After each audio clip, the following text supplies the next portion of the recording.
Hello, and welcome to episode 223 of the Arena Regulars podcast. I'm Zach, And I'm Jeff. and we're your source for drunken Magic the Gathering arena content.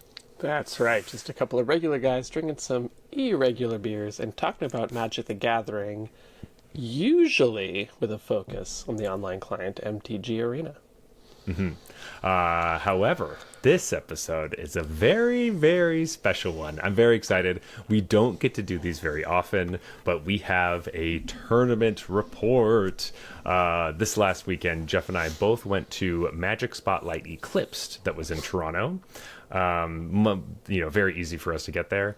And we participated in the main event, and we'll get to all the spicy fun stuff that happened in that in a little bit. But first, each week we bring a beer, we drink it, we rate it on a scale from bronze to mythic, just like the tiers in Arena. And so with that, Jeff, what is on tap this week? All right, this week I brought Neon Green Heart. So this is a beer that is made by a friend of mine. He owns the brewery in Ottawa, which is where I'm from. All their beers are named like color, shape. It's basically the naming convention, and they have this kind of classy little bottle design. And so Neon Green Heart is a hazy Pacific Pale Ale. And it's, if you're from Ottawa, it's called Small and Local, although I do know that they are rebranding that, so I don't know if that's happened yet or not. But Gotcha. They're basically just naming it after the neighborhood in Ottawa that it's from, because they want to be that sort of local neighborhood joint. Of course, that makes sense. Let's give this a go. I've had some of their stuff, and I know the head brewer there, and apparently they used to like hire someone else to brew all the beer, and now he's actually making it, and I feel like the quality has improved, so I'm excited to give the hazy pale ale a try. Well, that's very exciting. I did want to say, Jeff, did you notice that it has one of your favorite hops in it? Citra? More so like in the extras, it's El Dorado Quantum. Yeah, I did notice the El Dorado kind of hanging out down there. I have a story about Motueka, but it's just that I brewed a beer recently with Motueka, and it's very distinct flavor profile, so I'm going to see if I can... The way I would describe it, just real sort of tangent already, but real quick, the way I would describe how the Motueka turned out in my beer was like key lime. Oh, that so sounds great. if you're getting like key lime notes, that's where it would be from. That is very nice. Ooh, very cool. Very exciting. I literally just found out about it because they didn't have the hops I wanted. And I was like, what about this one? And the guy's like, that's not really the same as what you asked for, but it's good. And I was like, cool, I'll use that. Let's just do that. And so it's just funny that, other people already knew about Motueka, I guess. I'm just tardy to the party. People whose job it is to brew beer already knew about it for some reason. Wild. I know. Insane. Okay, here we go. Oh, not as satisfying a sound as a can, I will say. Yeah, I've come around to the can opening sound. It's just something about It's just something about it. Ooh. Oh, it smells so nice. Oh. I think just because you said the key lime, I just almost immediately feel like I'm smelling it. Yeah, maybe I shouldn't have said anything. Be like, see if he's at the end, they're like, why does it taste like key lime? Be like, well, I know why. With that, we have some Magic news. Like we said, the tournament was this weekend. Magic Spotlight Eclipsed. Really exciting, huge event. Massive. Holy shit. It was like 1,800 people were registered. I think there's only like 1,761 that were actually there, like participating, which is still insane. Oh, is that all? Yeah. But it was like the largest Magic event that Canada has ever put on, is what we were told. Not just with the main event, but plus all the side events. There's a ton of people just playing for like, there was a legacy tournament for duels. There was like all these like CDH tournaments. There was like Commander Precon tournaments. There was like a ton of artists. They had beer at the event. It was crazy. Yeah, wasn't expecting that. It was awesome. And also like, some other stuff happened. I don't know. There's no real spoilers in sports. Our very own Jeff fought for the top 8 missed his winning in, but landed at 20th place in like a 1,700 person event. That is crazy. Not bad. Not bad. Buddy, Thank you. That's almost so sick. almost the top 1%. Oh, Just shy. yeah, it was so sweet. I did significantly worse. I did not make day 2. It was pretty bad. We'll talk a little bit about it later. But it just made me feel so much better that Jeff was doing such a great job the whole weekend. It was really exciting. Like, I was getting crushed, but Jeff's like, I'm 5-0, just going. That was really, really cool and very impressive. So we're going to dive into a little tournament report where we get to hear a lot about Jeff's run and his hot streak and all about that. That's what the whole episode's going to be about. But we do have a couple more things we want to talk about before then. There was a very big banned and restricted announcement this last Monday. It didn't have anything to do with like standard formats that we usually talk about, but there were a ton of changes for Alchemy, Historic, and Timeless. So we just wanted to quickly mention some of them.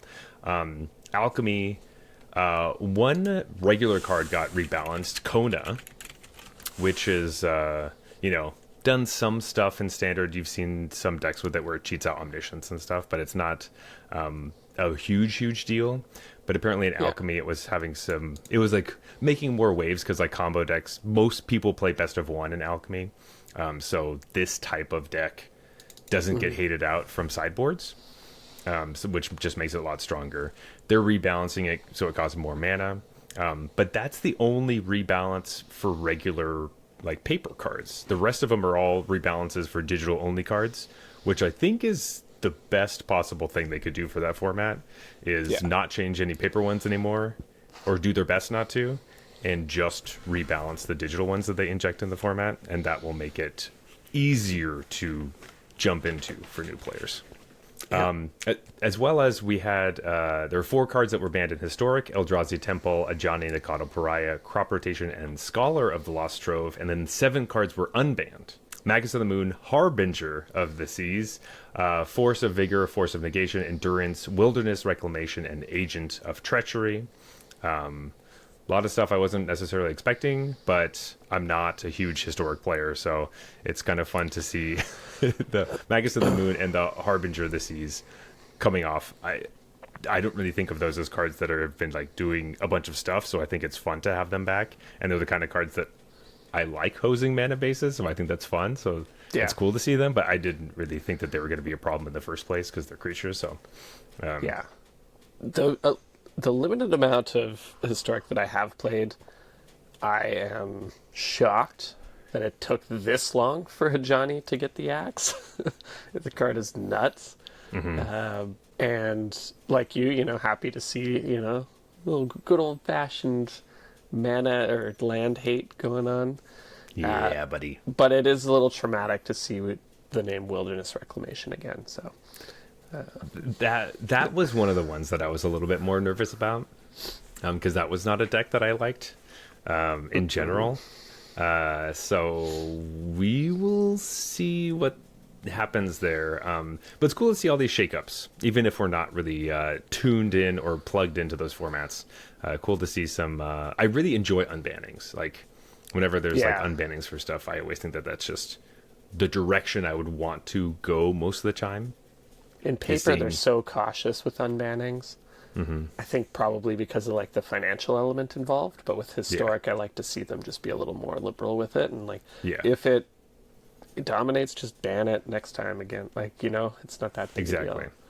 Yeah. Like, I'm just not really worried about those kinds of things. And I think that's a really great thing to point out as well. Just the fact that the financial aspect, you don't have to worry about like trying to sell your cards or buying new ones, or have people freak out because the bans were so that people could offload their cards or blah blah blah blah blah, and make money, like all that Commander stuff that happened last year or 2 years ago. But anyway, Timeless, we have another restricted card, which is Necropotence. So you can only play 1 copy in your deck. Probably good that card's busted. So This is another one that I'm just shocked it took this long. Like, I played Timeless at the format's inception, and I wouldn't say the Necropotence deck was the best thing at that time, because people were still figuring out how to build it, but it was instantly a very competitive deck that is only just going to get better as people learn how to build it and new cards enter the format and, etc. So it was one of the cards at that time that was like, this archetype only exists because of this one card. And yes.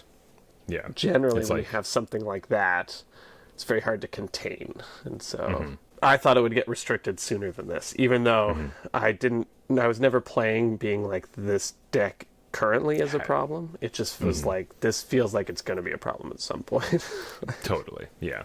And I think there's a lot of my experience with Timeless has kind of been like that, but we have some folks in our Discord that play Timeless, so I'd love to hear their thoughts on Necroponce's restrictedness, or any of your thoughts out there. If you want to join our Discord, tell us what you think about it, and all that stuff.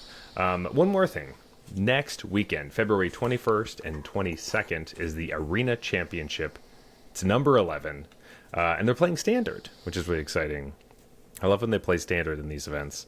There's like $250,000 of prizes to be won. Top 16 get to go to the Pro Tour for Secrets of Strixhaven, and the top 2 are going to the World Championship in November. There's one more thing. I could be wrong about this. I found a reference to this in the, I guess, like penultimate, like not the most recent Arena update, but the one before that, that said that weekend is also supposed to be the Arena Limited Championship qualifier. Oh, I think you're right. Which is that, like, do the 2 draft thing, join as many times as you want, kind of replacing Arena Opens. But it's very hard to actually find information about that. I think you're absolutely right. I thought I had written down that in my calendar, but I don't see it here. But I do remember one being in February, and I know it's not this weekend because it's the Arena Direct this weekend. Yeah, Arena Direct this weekend. And I think that weekend is this mysterious limited championship qualifier. Yeah, it's either next weekend or it's the end, the 28th and 20. Ooh, yeah, okay, it could be that. It could be the 20. Do we have a 29 this year? I can't remember. Is it a leap year? Leap Day William, is he going to come to town? Anyway, we'll figure it out. But oh no leap year this year. Okay.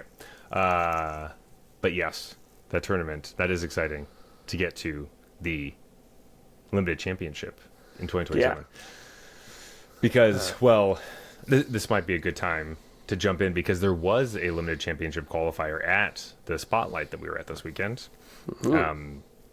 which was the thing, basically it's a 3-day event. The first one's for side events. The main event is on Saturday, and if you can't make it to day 2, a lot of the folks that missed day 1 joined the Limited Championship on day 2. Which was like a whole big thing. They played Magic all day, and then the top 32 people got shuttled to the face-to-face store because the venue was closing, and then they did the top 32 over there, which was I mean, I don't exactly know what happened, but it seems like a wild, fun time to do all that. So, yeah, and I was, interested in that event as well. I actually had registered for it. And I think the format was really neat of, like, it's a top 32, and then that splits into 4 draft pods. And the winner of each draft pod qualifies, or whatever. I think that's an interesting way to do it versus just top 8 one draft pod and the top half qualify, which they used to do that kind of stuff. Yeah. I know that because I've lost in, like, the first round of a top 8 when only the top 4 qualify. And I'm like, sucks. Yes. Yeah, they do that for the regional championship stuff as well. And it also kind of puts a damper on the end of the tournament, because as soon as you get to the top 4, like, people tend to not play those games because they're like, we all got invites. We can split the prizes evenly and just go home or go get food, Yeah. and that's Very what common. usually happens. And it's kind of like a meh, meh to the end of a tournament. It feels weird. Or So it's I like often the- like, I don't need the invite, but I want the money the or cash whatever. prize. So like, I'll take the cash and you take the invite, and I'll concede to you, kind of thing. Yeah. Which, I don't know. It's, Which you have to do that in a very specific way that I wish I could explain, but I don't know it fully. But like you could also just be disqualified if you do that, so you have to be very cautious. yeah, the places I've been to, they just haven't been that careful, and it's just like kind of shrug. But Gotcha. maybe at a bigger event like this, that would be For more- sure. you'd have to Yeah, be I a little think more it's like you cautious. can offer up information, but you can't strike a deal. Right. Like you can kind of just say I'm not really interested in the invite, and then like talk about concessions or stuff, or like you could concede to them, and then afterwards you could talk to them about the goodwill of hopefully they'll give you money, but you can't strike a deal and then do it. You just kind of have Right. to hope, I think. And you can never gamble. Like, you can't just Mm-hmm. be like, oh, evens, I win. Yeah. Odds, you win. Yeah, you can't do that. They're very intense about that. But anyway, that's not what we really want to talk about. We want to talk about this, baby. Spotlight, God, Toronto. it's a sick shirt. Hell yeah, buddy. Great. Man, this event was so much fun. I got to be a featured creator for it. It's the first time I've ever been a featured creator for an event. So I had I was able to be in a special zone.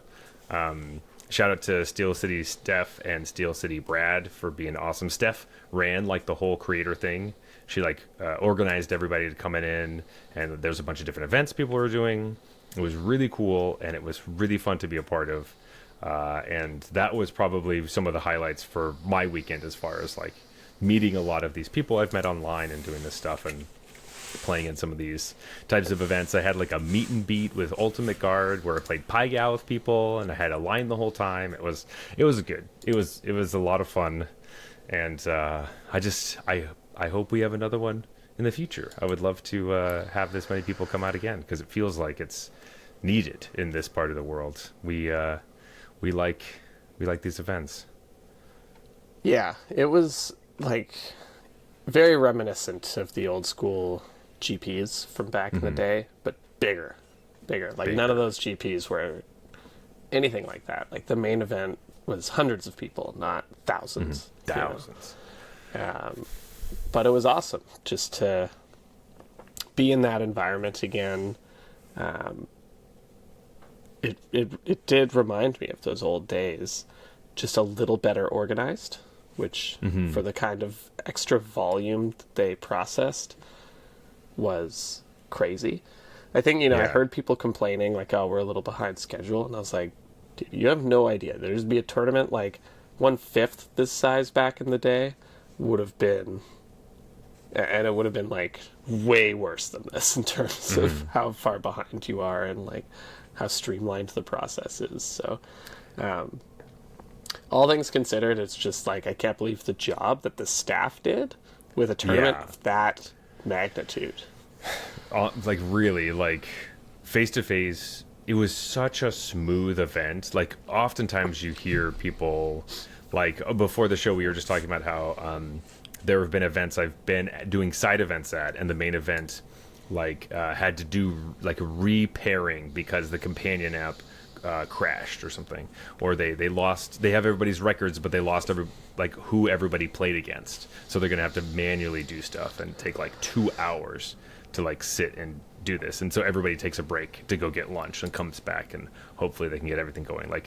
There are nightmare situations that could happen, and nothing happened. Nothing. It was Yeah, and I have a little insight into that down the road. It's happened Ooh, day okay. 2. Interesting. Okay, I'm excited to hear about that, because once I missed day 2, I was only following you and not really paying attention to the rest of what was happening. Yeah. But yeah, Jeff, let's start us off. So what was your experience on day one? What was your like? What were you hoping to get? How did you like the way it was run? How was your pool? What'd you build? What are we doing? Yeah, let's get into it.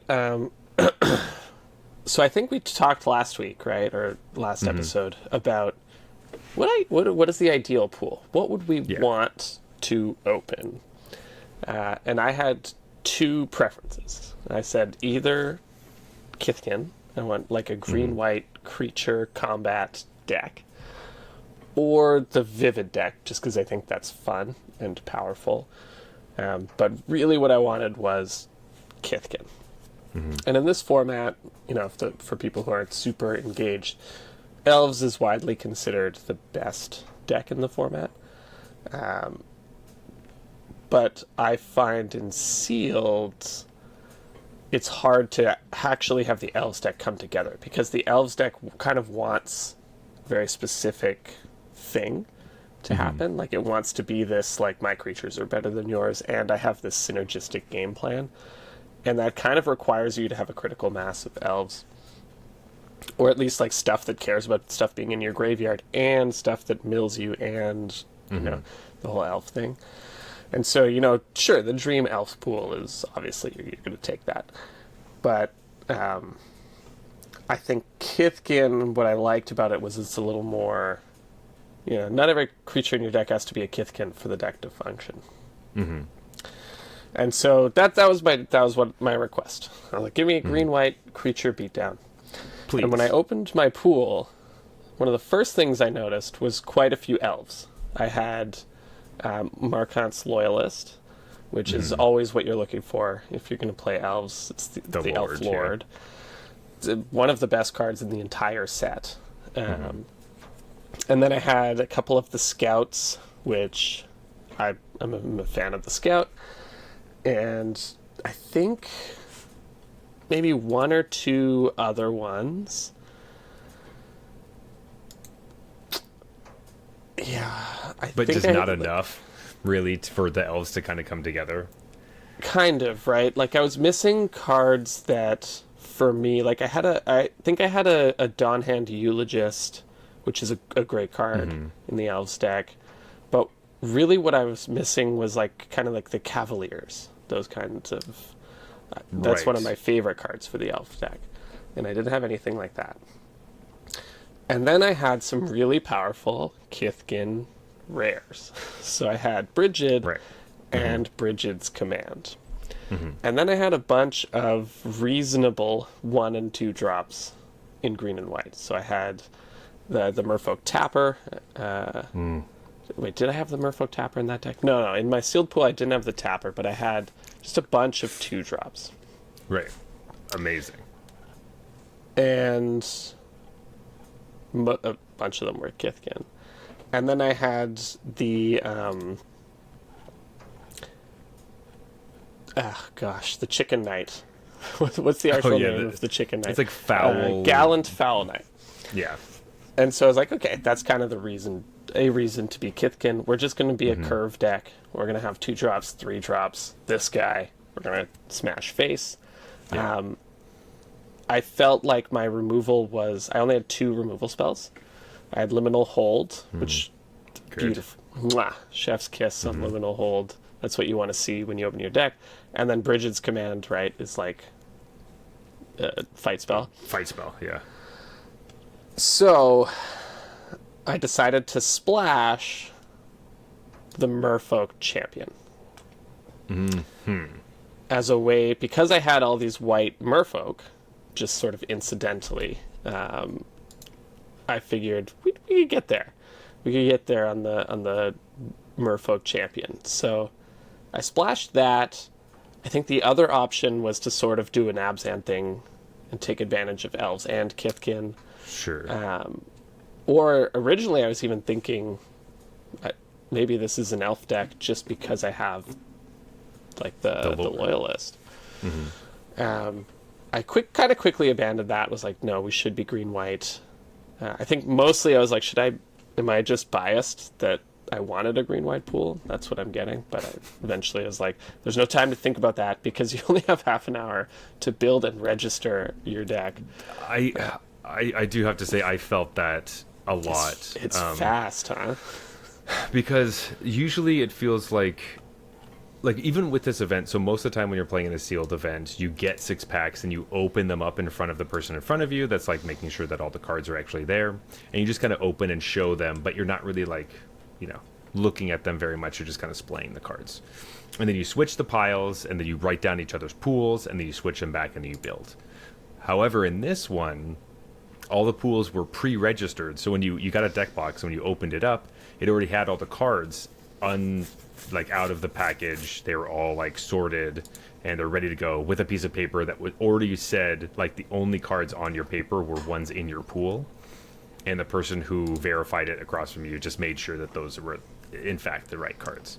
And I feel like that process was like awesome, but it was taking a little bit of time with people around you. I felt like I was very fast, and then when I was trying to build my deck, I just felt like I was running out of time constantly, and I just did not get to sit. And when I make like arena direct videos, I just like build multiple decks and look at them and think about it and take a lot of time. And this was like, I was not prepared to have no time, and I definitely rushed building my deck, which was like a shitty teamer deck that was really just Gruul Splash Blue for Sunderflock, and it was not good. It was not a good. Sunderflock's a hell of a card. I know, but I should have done something else. I just anyway, it did badly. The 30-minute timer is real, man. Like it's so fast. Yeah, you don't have a ton of time to explore options. You kind of have to decide what you're gonna do and then do it. Mm-hmm.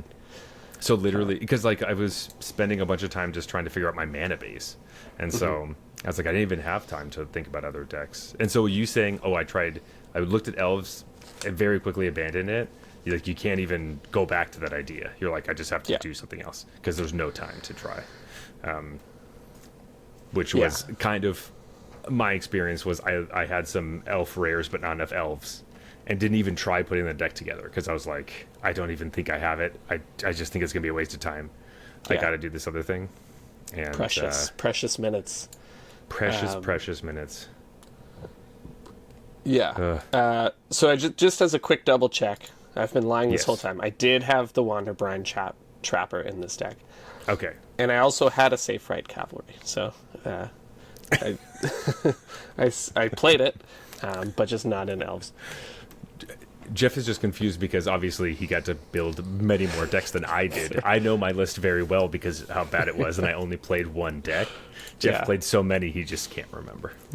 That's right. But the key cards were sort of the Brigids. Like that was, I would say Brigid is kind of the linchpin of the deck. This was a green-white aggro deck that wanted to sort of kill you before you got your game plan going. But I did have Aurora Awakener at the top end. Right. So the way to sort of like go over the top in these long games was Aurora Awakener and the Champions of the Shoal. Which, of course, when you have the Aurora Awakener, you don't hate having extra things that are different colors, so would be totally fine. I never was able to hit Champions off of the Awakener because that would have been sweet because you don't have to champion anything. That never happened, but it's still the champions. Each of those cards like individually won me a few games just from the raw power level. So it was kind of like it's a go wide beatdown deck, like I'd say a lot more of my games were won by Mood Vigil adherence than by the top end or whatever. Right. But sometimes you don't get there on the attacks, and you just had these sort of go over the top cards. So the deck was very strong. I was happy with my pool.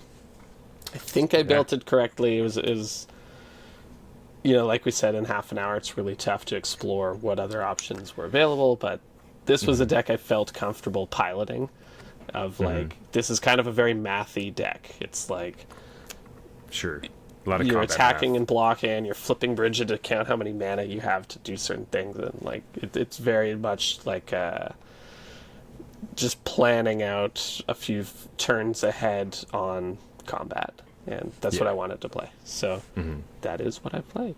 That's great. Yeah, and you also know, like, if you were unhappy with your deck, you probably would have been sideboarding into a different type of deck when you get into it. Because in this tournament, of course, when you build your deck, you have to write it down, and your starting deck has to be the same every single match. Yep. And you will get, I don't know, a game loss if you have sideboard cards in your main deck on the first game.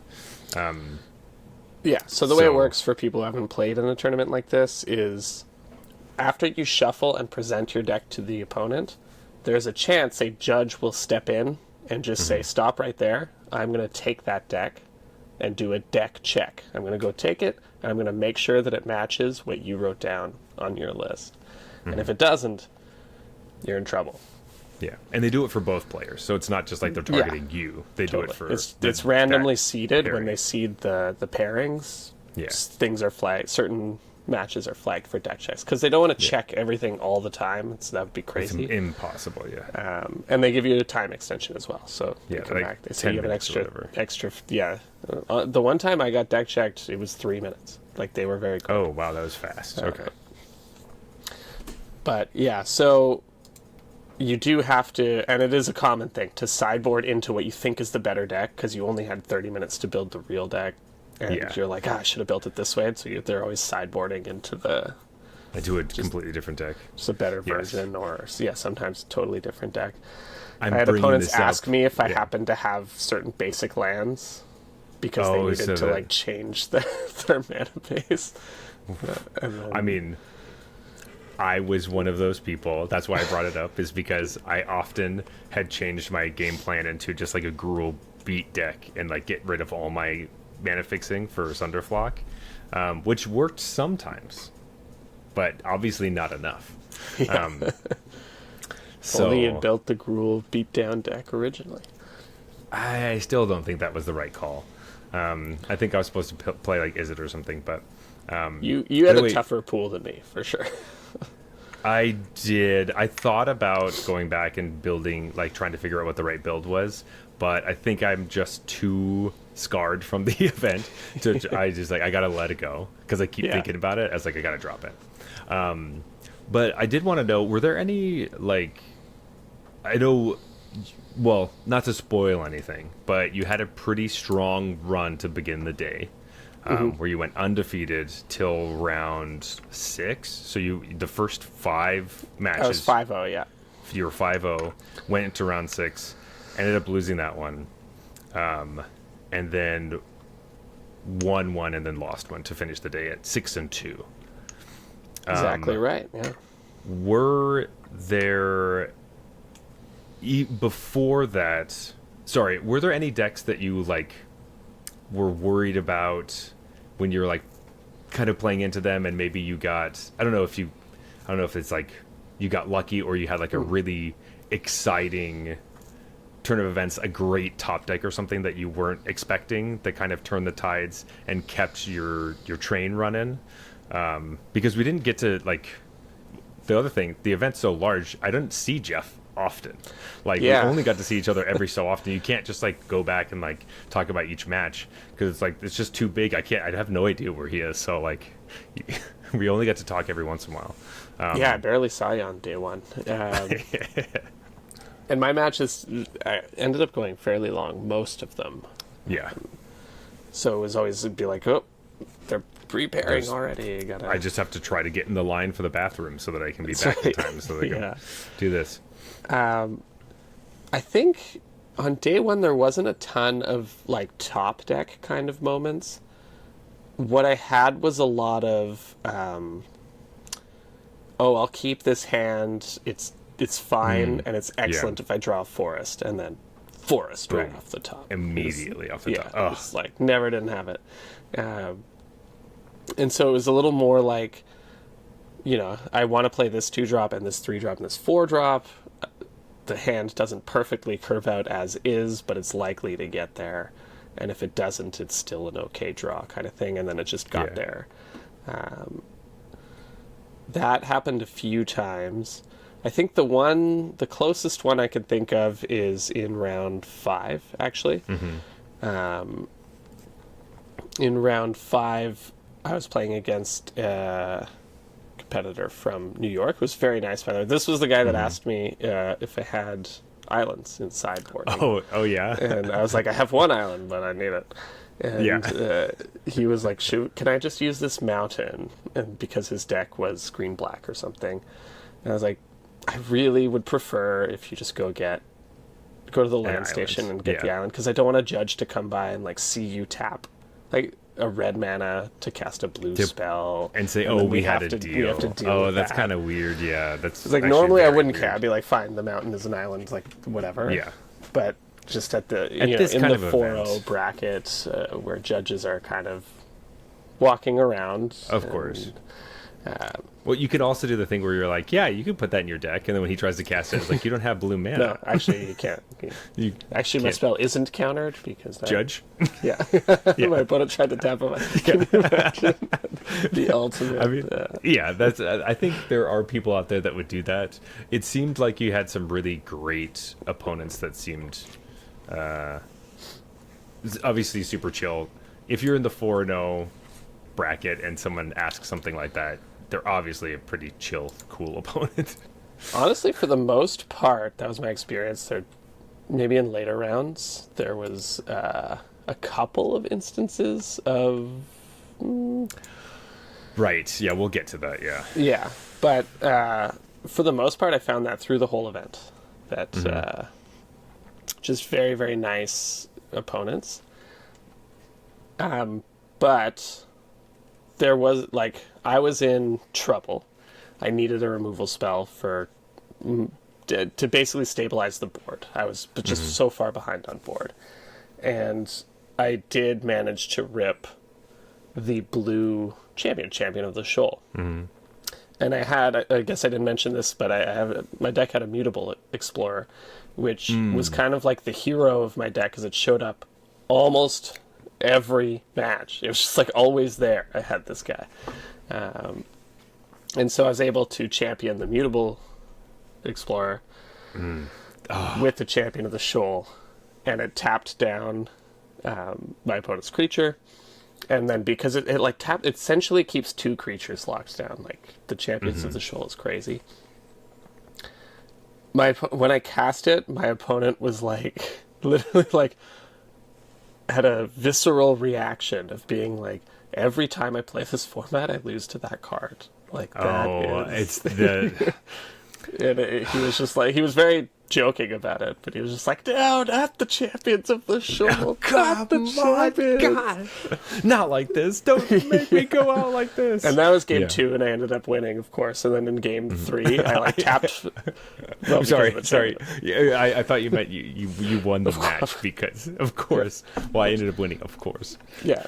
But that was how I won game 2, and then even in game 3, I tapped 4 mana, one of which happened to be my island. And he was like, "No, please no," and it just happened to be something else. But it was just it's like, yeah, this guy's got like PTSD over this champion. That's fun though. I do like an opponent that is like that talks kind of like that, and I try to be that sometimes if I don't get salty. Which I may have. I would say that's kind of like what my day one was. You know, even in my very first round, played against Conan, who you met. Yeah. And he was very friendly and just wanted to, like, even before the match was over, he was like, "Hey, do you mind if after the match, like, I'd love to know if you think I made any misplays," that kind of thing. It's his first big tournament or like competitive. Yeah, he was really cool. Yeah. Yeah, and he played really well. There were a couple of sort of, on-board missteps that happened that he sort of immediately acknowledged. And yeah, he was just very friendly about the whole thing. He had a cool little deck, too. It's sort of giants, elementals mashed together. And so every turn he had, like, so many different activated abilities he could use. It could be like, I could make that not block. I could give this indestructible. I could give this menace and +1/+1. It's just like, I don't envy your position because I don't know what the correct sequencing of all of those different abilities is. but he was very friendly. Round 2, Philip, seemed like a little more, a little less bubbly, let's say, in his personality. Sure. And sort of came to play. But, even later I started talking to him. He had a playmat that was like sexy Brian Kibler, kind of like... Oh, wait, I saw that playmat. I don't know who had that. Maybe it was a different sexy Brian Kibler. But yeah, but it's him like lounging, like staring, seductively at you. And he turned it so that it was facing me. Yeah. And he actually played with all of his cards facing me just so that I could always read them. Wow, that's a... And then he had a Taylor Swift shirt on, so I was just like, dude, I dig your vibe here, man. This whole thing. Whatever's going on here is awesome. And I'm not sure if he didn't believe me or just wanted to chat, but he was like, oh, what's your favorite Taylor Swift song? After I complimented his Taylor Swift shirt. So, and then I said a real song from a real album. I think I said the Last Great American Dynasty from Folklore. He was like, that's my favorite album too. And so then we just started talking about Taylor Swift a little bit. Yeah, that's great. Yeah, and so it was just kind of that. And round 4 was Mookie. I got to mention Mookie because he was playing a Merfolk deck, but we were just mostly talking. Like, he has kids a little older than mine. I think he has twins who are 8. He said, and he was talking about how back when they used to do the GPs, he and his buddies would have a beer bet.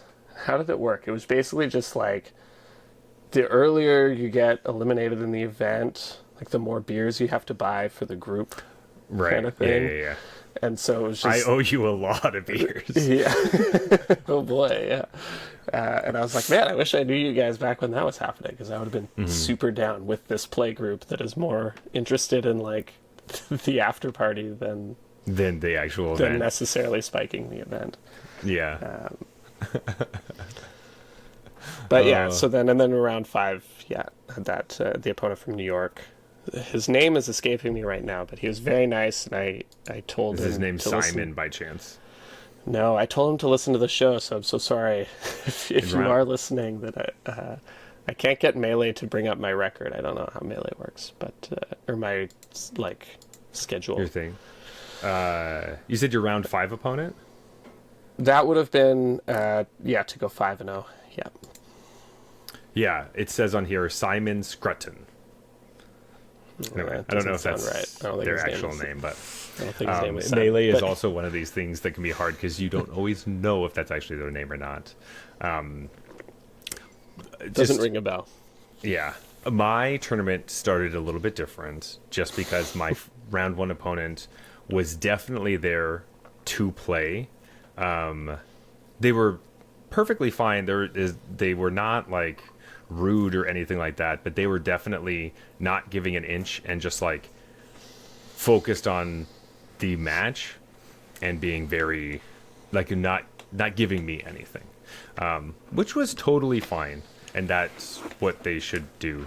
And I was a little nervous, and I also misplayed one of my cards, and they had to call a judge on me, and so I was embarrassed by that, and then it got snowballed, but mostly because I knew that I was really screwed, because in the first game of the tournament, my opponent plays Spine Rock Tyrant, tap a bunch of stuff, play the clone that clones the Spine Rock Tyrant. They have 2/6/6 flyers, and I had to like 2-for-1 myself to get rid of one of them, and then hope to be able to play Sunderflock just to bounce the other one. And it was like, okay, I guess I kind of have to just try to kill the real one and then bounce the clone, and it was just not enough. And I was like, oh boy, here we go. Which then went into the second game where I was able to get rid of the Spine Rock Tyrant, but then they played Deceit and then cloned Deceit and got to do the thing again. What is this deck you're playing against? It was brutal. They had 3 of the Wayfinders. So like game 1 was just like 2 mana, 1/3, Wayfinder, crush you. And I was like, oh, okay. So it was just some sort of like Grixis standard deck. Yeah, not exactly. Like, it definitely was this, but some really great removal in red, and I just felt like immediately Oh yeah, that is a good deck. My deck is not that. Right. I'm not going to do well. And then the rest of my opponents were like a little bit more like we were in the losers bracket, so everyone starts to relax a bit and not be as worried, and you just have a good time. Yeah, My the opponent when I managed to find you seemed very nice. yeah, that guy from Kingston. Yeah, he was great. I really liked his sweater. I wish I had it. It was like a cable knit white sweater. He looked like oh man, oh shoot. There's a really famous white cable knit sweater that I like. It's in a movie or it's like somebody's, and it's like the vibe, and I can't remember who it is right now. Dang it. But It actually anyway, reminds me though, Conan, my round one opponent, had a very cool sweater as well. So Conan, if you're listening, that's a sick sweater, dude. sick sweater, buddy. But my last opponent, I went 1-3, which sucked. My last opponent, super nice guy, but he was wearing like running shorts, like really short shorts, and it was cold. Like it was really so cold. yeah. We should mention that it was pretty cold. It was very cold outside. Like throughout the weekend, it snowed a little bit, and then they kept opening the doors to take the trash outside. And so if you were sitting by the doors, it sucked because it was so cold. Which obviously has nothing to do with face-to-face. It's just like the actual venue staff doing that. But Yeah, they did put us near the doors though. Like the main event happened on, I guess. yeah, on an L. I guess it kind of has to happen near the perimeter, but it happened along the long perimeter, which also makes sense. But it was where all the like service entry doors, like where delivery trucks would come pull. And So stuff it's like like a that, big yeah. tin door that like is definitely leaking cold. Yeah. And they actually put the feature match area right next to that. So if you watch like the top 8, I just checked in for reasons we'll get to later. But you'll see they're all wearing their winter coats when they're playing. Yeah, because it was cold there. Yeah. So please, It was minus 30 that day, or at least on day one. It felt like minus 30, like with wind chill and everything. I don't know what that is in Fahrenheit. Yeah, this was cold. Celsius.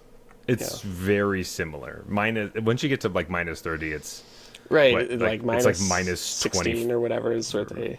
I feel like it's kind of like because once you Minus get to 32 would be the same. Is that how it is? I think minus 30. I know it's minus 40 is the same in both. Oh, okay. So it's like at least that. I don't know if it's earlier, but anyway, it was cold, and so I was really surprised to see this person wearing like runners Short shorts. Yeah, short shorts. But he was really nice, and he did me the solid of, I think it was game 2 or maybe game 3. It was game 3 because in game 2 I kept a really shitty hand and got obliterated. But he was mulliganing. I think he went down to 5 because he kept looking at hands and being like, you're too good of a player for me to keep this. A worse player I would keep this hand, but you're too good, so I'm going to have to get a different one. I knew he was lying, but it was very nice of him to say that. Because I did not show any expertise.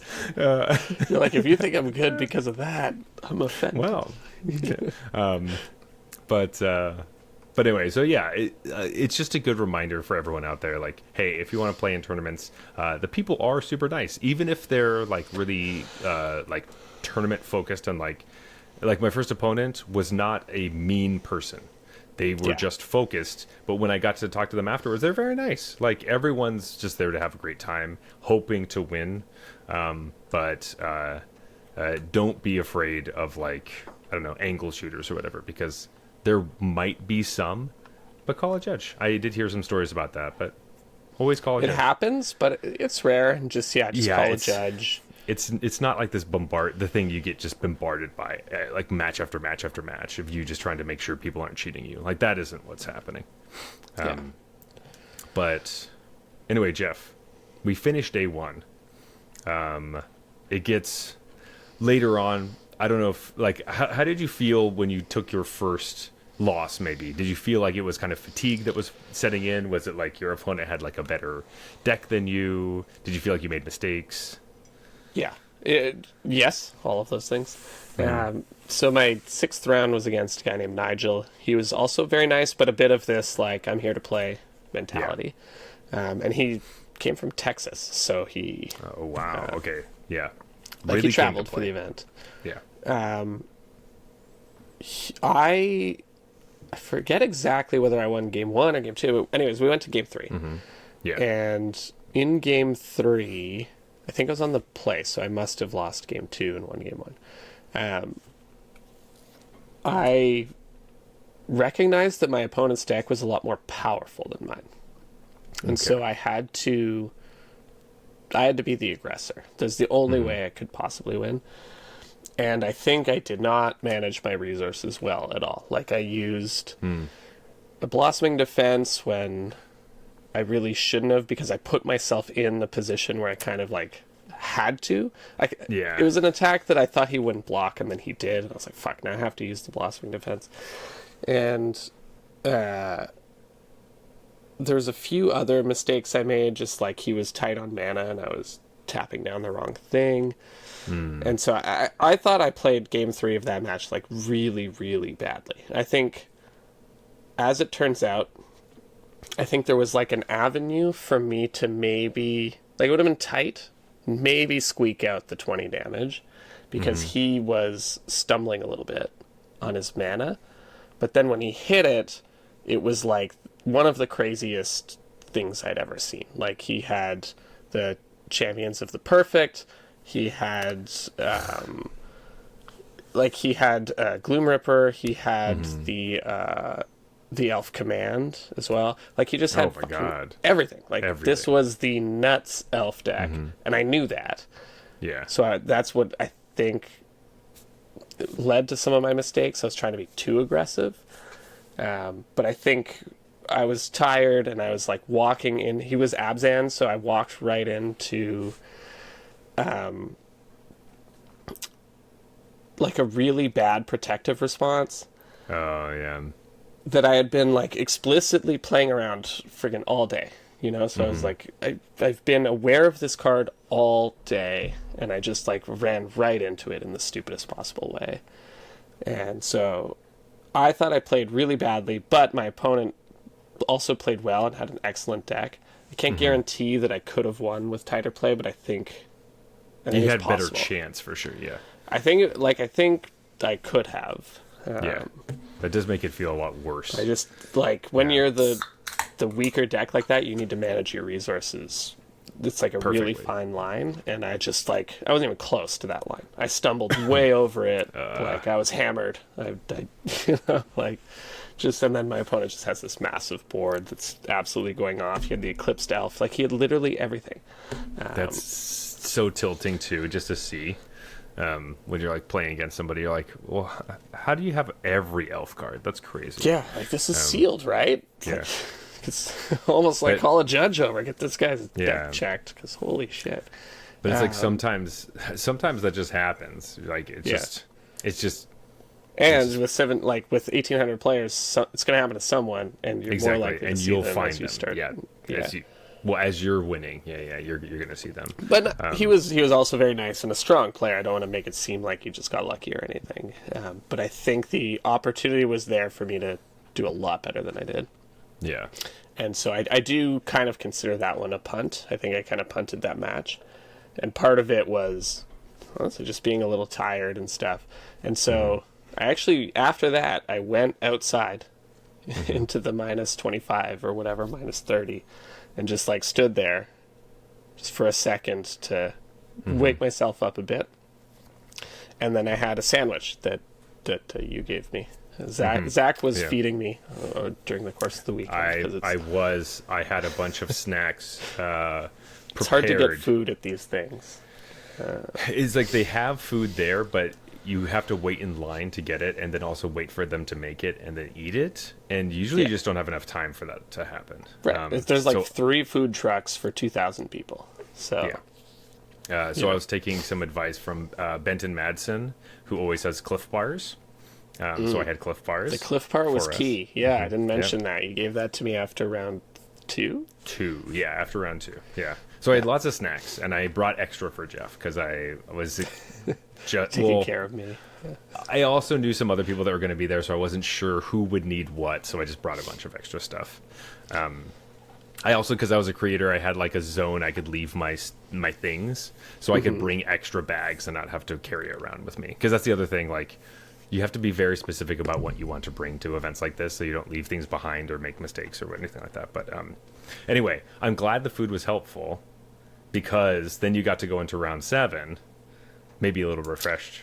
Oh, he Maybe a also little had bit better. Moon Shadow in his elf deck, by the way. Just like, it was just like everything. See, and my sealed pool had a Gloom Ripper and a Moon Shadow, but like no black removal, and the rest of my black cards were pretty bad.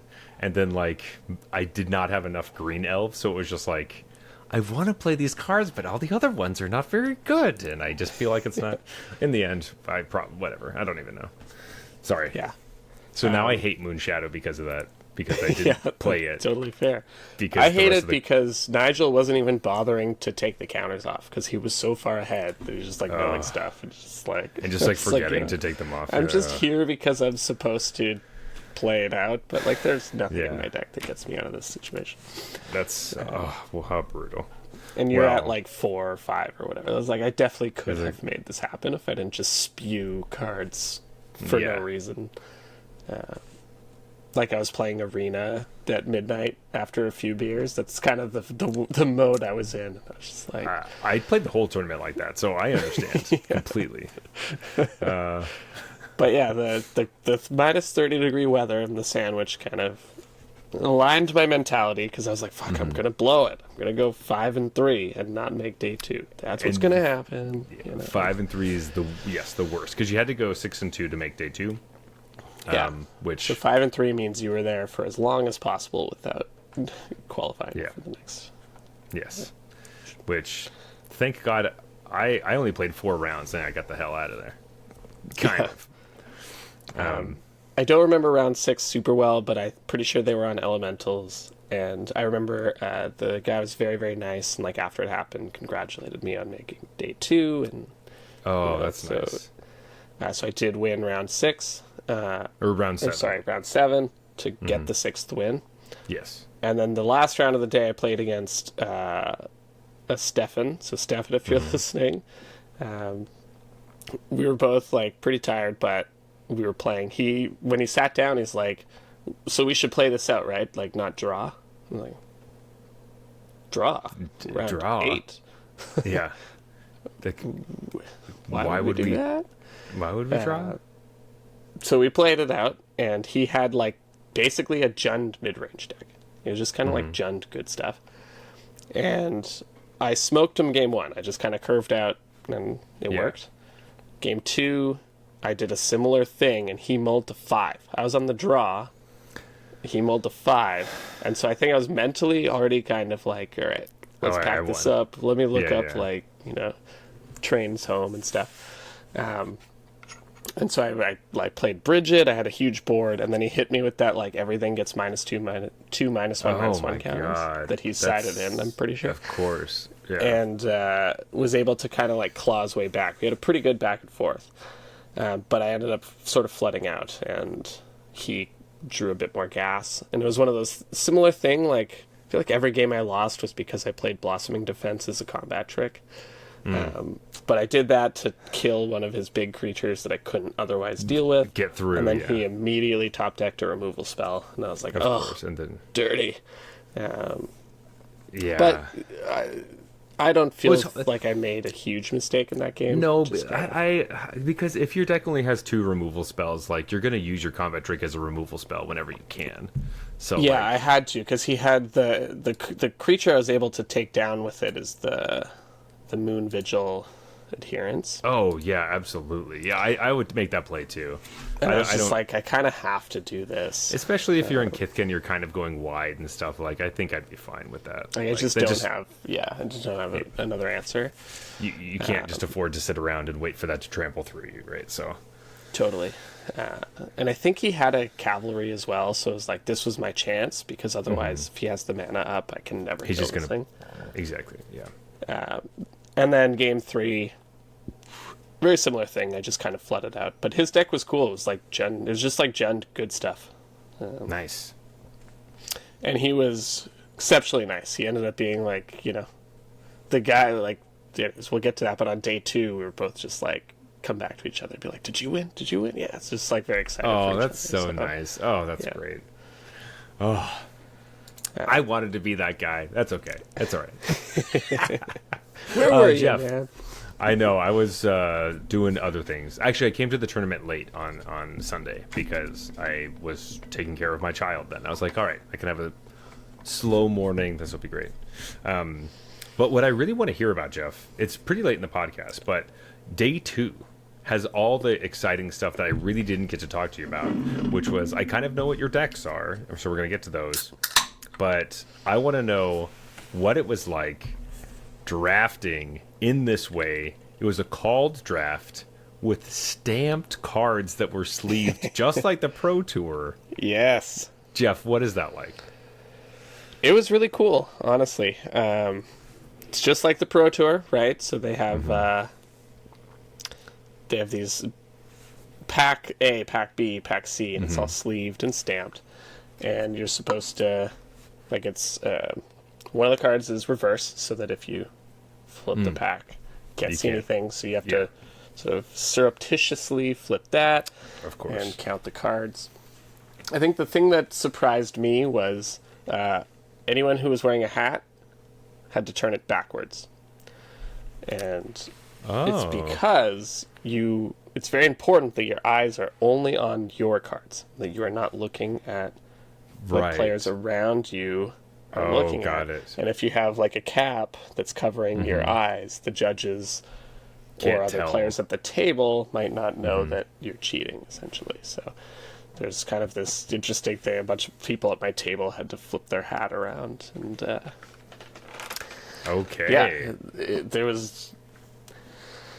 it's somewhat serious. Like, they sit you in very specific seats, and the packs are pre-laid out for you.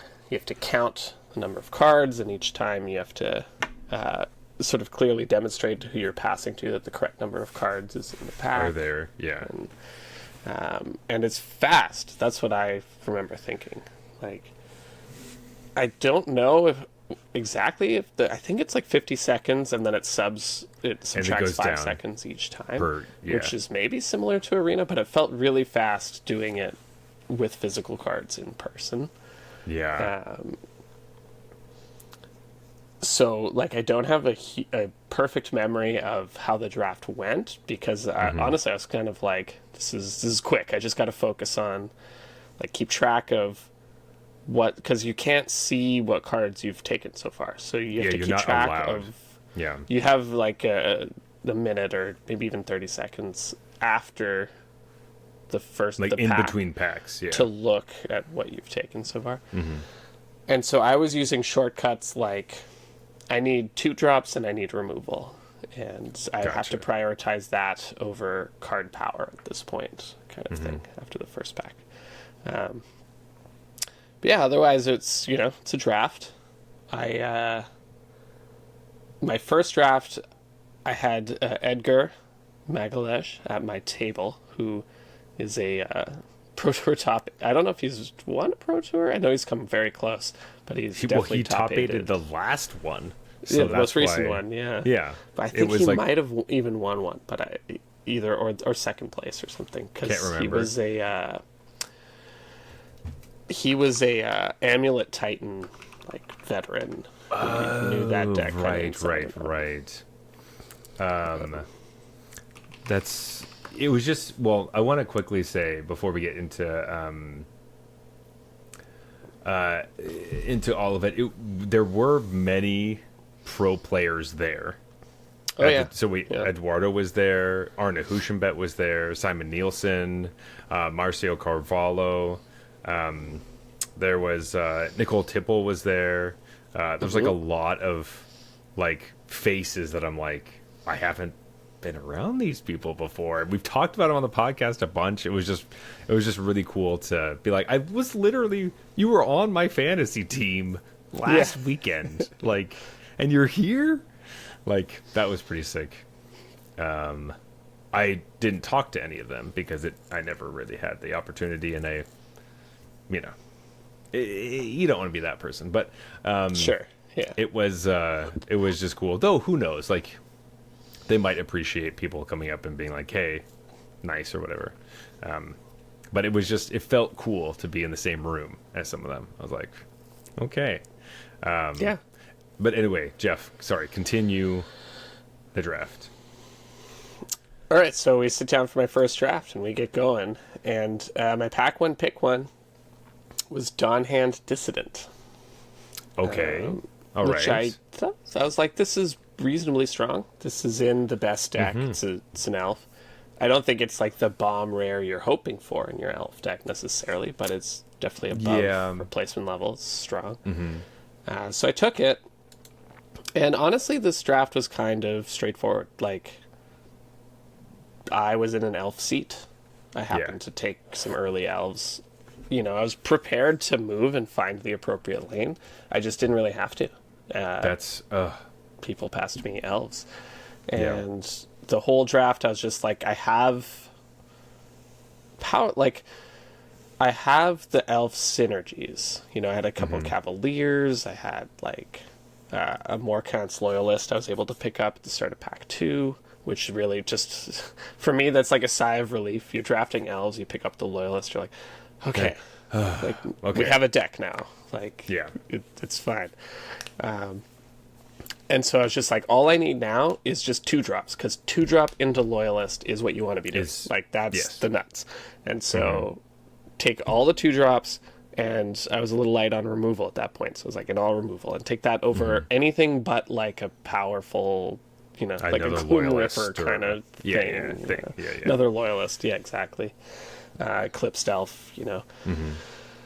And that's basically what I did, and I was able to pick up a bunch of scouts and some, like, not amazing removal, but interaction, right? I was able to pick up some interaction. And so my deck ended up, like, you know, I got I think a Blight Rot, Assert Perfection, which, you know, I kind of wanted more of those, but I only saw the one. But I managed to, like, windmill slam that one. And so I built beatdown elves, basically. I picked up a Eulogist. And so my deck was, like, missing the raw power of something like Champions of the Perfect, a Gloom Ripper, you know, a Tristan's Command, that kind of stuff. But it just had a curve, and I think Dawn Hand Dissident was my only rare. I didn't pick up any, like, Creekwood Safe Rights or anything like that. So we were just like, the plan was 2-drop, 3-drop, and then I had a lot of really strong 4-drops. I had 2 Cavaliers, I think. Nice. Which, like, come on, man. Cavaliers is such a card. It's such a card. I don't know if I ever would have picked it going in, but it's one of, like, my favorite. It's definitely something I didn't really think about coming into when we were playing our Pack Zero Pick ones and stuff. But, like, it's just so nice to be able to attack in and be like, I can do whatever. If you want to block and I have to, like, pump something, it's sweet. It's so hard to interact with. Yeah, just because it's hard to trade with without completely blowing yourself out, or, you know, you need to put like a 7/7 down on the table for me not to attack with this card. Exactly, because it's like, yeah, sure, I'll trade with your 6/6, or I'll trade with your whatever, or I'll eat your other dude or whatever. It's just it's so annoying to deal with that, like, I don't even know how it's doing in 17 lands, but that card has been extremely surprising for me. Big fan of that card.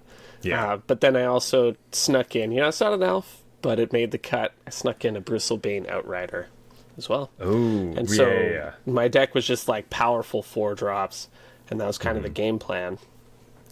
But then we had a plan B, which was I had 2 Dundulin Weavers. Okay. I had the Kithkin that, like, regrowths. Get your stuff back. Yeah. I obviously had the Dawn Hand Dissident. And then I had a Grave Shifter as well. And so, boy, could this deck grind. Oh, my God. And that's basically what happened. So round one, I played against someone who was actually in my corner when we built the sealed. So there was like, I was at the very edge of the table for the sealed build. There's sort of four of us talking. And the person, she was like across from me and one down. And she was my first round opponent for the first draft. She had like a Jeskai Merfolk meets Elementals kind of thing going on. And she had some awkward draws, and I had some very strong draws that were just never the loyalist strong, like not that kind of thing, but just kind of like 2-drop, 3-drop, you're fumbling a little bit, and then one of my strong 4 drops, and then removal, attack. Yeah. So not a ton of like super interesting things to say about that match. It was just my draws were stronger than hers. I think my deck was a little more streamlined, like a little tighter than hers. And so 3-color like kind of mix two things together. I could see that, especially in a draft too, where like you have the opportunity now. You played sealed. Now you have the opportunity to just build or try to find your lane. And being in a kind of waffling position, not necessarily the format to love splashing around. Exactly, maybe. Right. And actually, she was immediately to my left in the draft. Okay. So. Yeah, because you're drafting, you're playing in pod. Yeah, you play in pod. Yeah, and that's worth noting too, that they make you they spread you out, so you draft, and then there's a sheet that tells you which table you build your deck at, and it's like dispersed farther so away, that you can't see any of the decks of the other people in the pod. Yeah, which I thought was cool. Yes, but and you don't have to worry about talking to the people around you about what they're building and stuff, because you're not really supposed to. Different pods. But you're not going to play against them. So yeah, not supposed to. Yeah, something about like giving advice or something is. Yeah, and there was none of that. It was mostly just like, are you happy with your draft? X, Y, Z kind of thing. Yeah. But then round 2 of that draft, which is what? Like round 10? 10, yeah. Overall. Was kind of interesting because I was matched up against Edgar, the pro player that we talked about earlier. Yes. So I'm sitting down just waiting, and then somebody who I know not to be Edgar sits down across from me and, introduces himself, says, nice to meet you, I'm Nikolai, whatever, we're going to play. And I was like, oh, the app says I'm supposed to be matched against someone named Edgar. And he says, yeah, the reason is Edgar and I went to time in the previous round. And they decided to make the pairings anyways and just change, like, if the outcome of our match was different than what they expected, they just change it. Oh. And I was like, interesting. Okay. And he said, and yeah, Edgar realized, we went to 5 turns, and Edgar realized that he would not have won this match. And instead of having a draw, he conceded. Right. Yeah. So Nikolai was actually the winner. But they had seeded the pairings before, and I guess just assumed Edgar was going to win. But I didn't mention that part, but I was like, why was Edgar the default choice? Maybe it's alphabetical, who knows. But then a judge comes by with Edgar and like asks Nikolai to sit up, and Edgar sits in the seat. And I'm like, oh, okay, what's going on here? And then Edgar asks my record, and I was like, I was 1-0 in the draft. He's like, oh, you're 1-0, like I shouldn't be playing against you. And then so they had this whole judge discussion, and then Nikolai sits back down. They update everything in the app. They bring Edgar back to where he was, because apparently he sat against his correct opponent. The judge came, grabbed him, moved him to my match, and then realized they were wrong and moved him back. Yeah. But anyways, they sorted it out. I played against Nikolai, not against Edgar, who is a streamer or maybe a YouTube content creator, Nikolai Bolas. Sure. Yeah. That's their name on Melee. But he was very, very friendly. We got a little time extension for the whole thing, but that's when I learned that if things are going to time, they just kind of seed it and figure it out. Later. They just kind of figure out the next round pairings, and if there's only one match, they just figure that out later.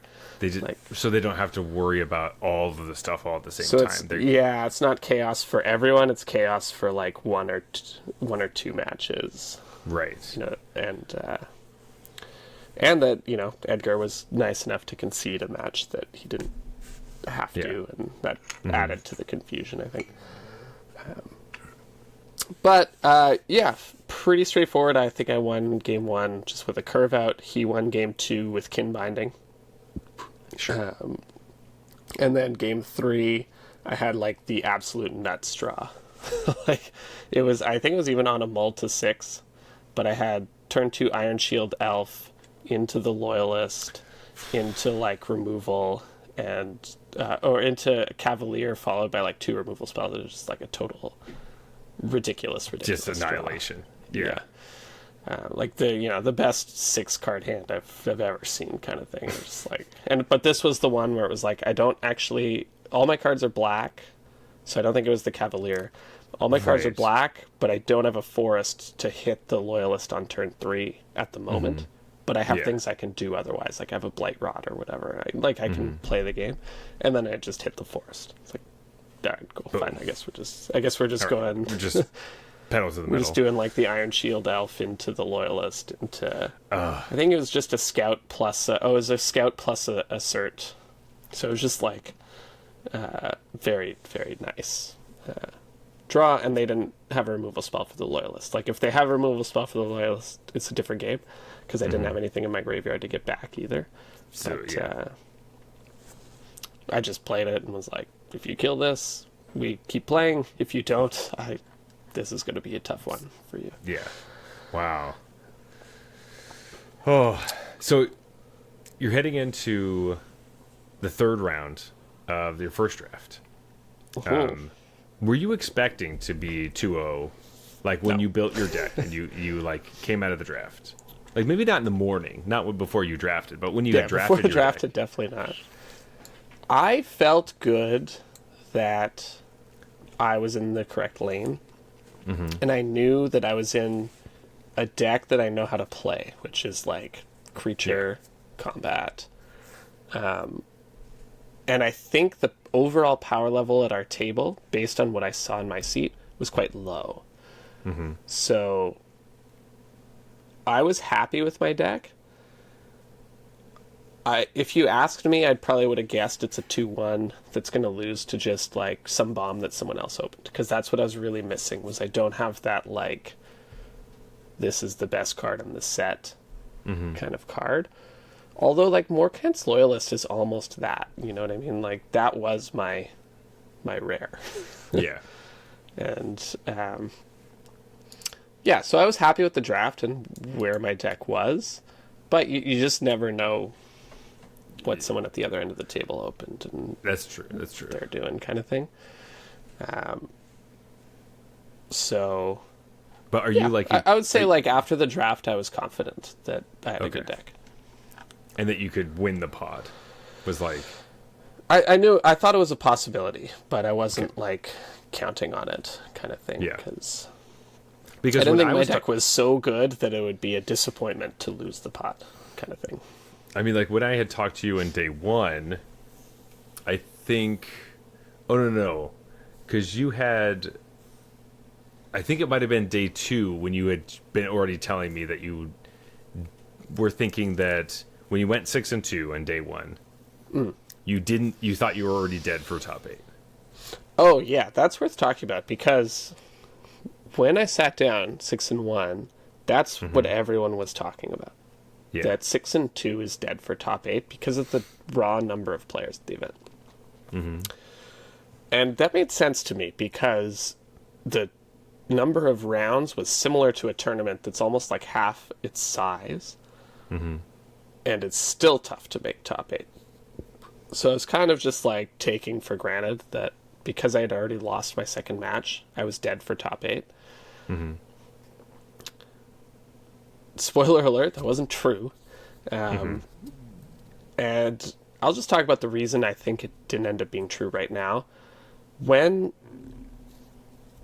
at the end of day 1, they made an announcement. So there was this other tournament that you mentioned. On day 2, you could play in the limited championship qualifier. Yeah. And there was a whole thing about if you made day 2 and you want to play in that and you're registered for it, you have to tell us and we will drop you from the main event and put you in that. Otherwise, we will assume you're playing the main event and we'll drop you from the other one. Mm-hmm.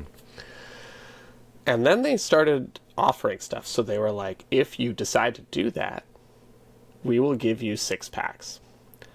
Because you were going to... some people are like, I want the cards that I've earned from doing 2 drafts. So they're like, we'll just give you those 6 packs if you want to come join this other tournament. Yeah. You know, from their perspective, like spend $100 to join the other event. Mm-hmm. I think a lot of people did that, partially because they were saying 6 and 2 is dead. Is dead, yeah. And so the actual number of competitors on day 2 was very normal, and it wasn't representative of like the 1,800 person. Because you think that many people. Because I was gone by the point that, like, that by the time that you were at this stage, like I was already at home. Yeah. So interesting. I did not realize that because a lot of people were saying, they made day 2, but they're like, well, like we were talking about it. I was like, well, you get 2 free drafts. Like just you know, that's. But I was thinking about great. Playing in that other event. And exactly. I was like, come on, it's like $100 to go play in another sealed event. And like, let's just do the drafts. It's cool. It'd be cool to do the time drafts with like good players at the table kind of thing. Yeah. So. Also, just like you earned a spot in day 2, play it out. Like even if you do badly, like who cares? Yeah, exactly. Like, and you know, I say that I was considering it. I think I wasn't considering it like too strongly. Okay. And part of it was being a little disappointed just ending the day. 5-0 and then 6-2 was like, shoot. Yeah. Although I would have, like, she told me I would go 6-2 before the event, I'd be like, yeah, easily take that. It's just when you start 5-0, then you're like, fuck. Yeah. All right. Totally. But part of that was actually against Nikolai. I was sitting next to Arna. Arna, who's one of your favorites. One of my favorites. And he was playing against a guy that I know. This is actually kind of worth telling because it's an anecdote. I know him from way back when I used to play PTQs. Like I recognize him. Mm-hmm. This guy Sam that I used to see at all those events, and also a nice guy and a good Magic player. But I remember at one point, Sam was shuffling his deck. I don't know if it was his or Art's, but he's shuffling his deck, and he's just like spaced out, and he's doing this. Like he's looking down at the deck he's shuffling. And Arna literally stops him and was just like, hey, could you try not to look directly at your deck while you shuffle it? And Sam was just like, oh, yeah, sorry, I wasn't thinking about it. I guess that's pretty, like, And then Arna's like, it's a little sus. And then they just kind of laughed about it. But it was a very polite way to be like, you shouldn't be doing that. You're making me nervous. But it was very about friendly this thing, and just being like, I understand. I don't think you're cheating. I'm not accusing you of cheating, but like, please, shuffle your deck without stop doing that. It. Yeah. And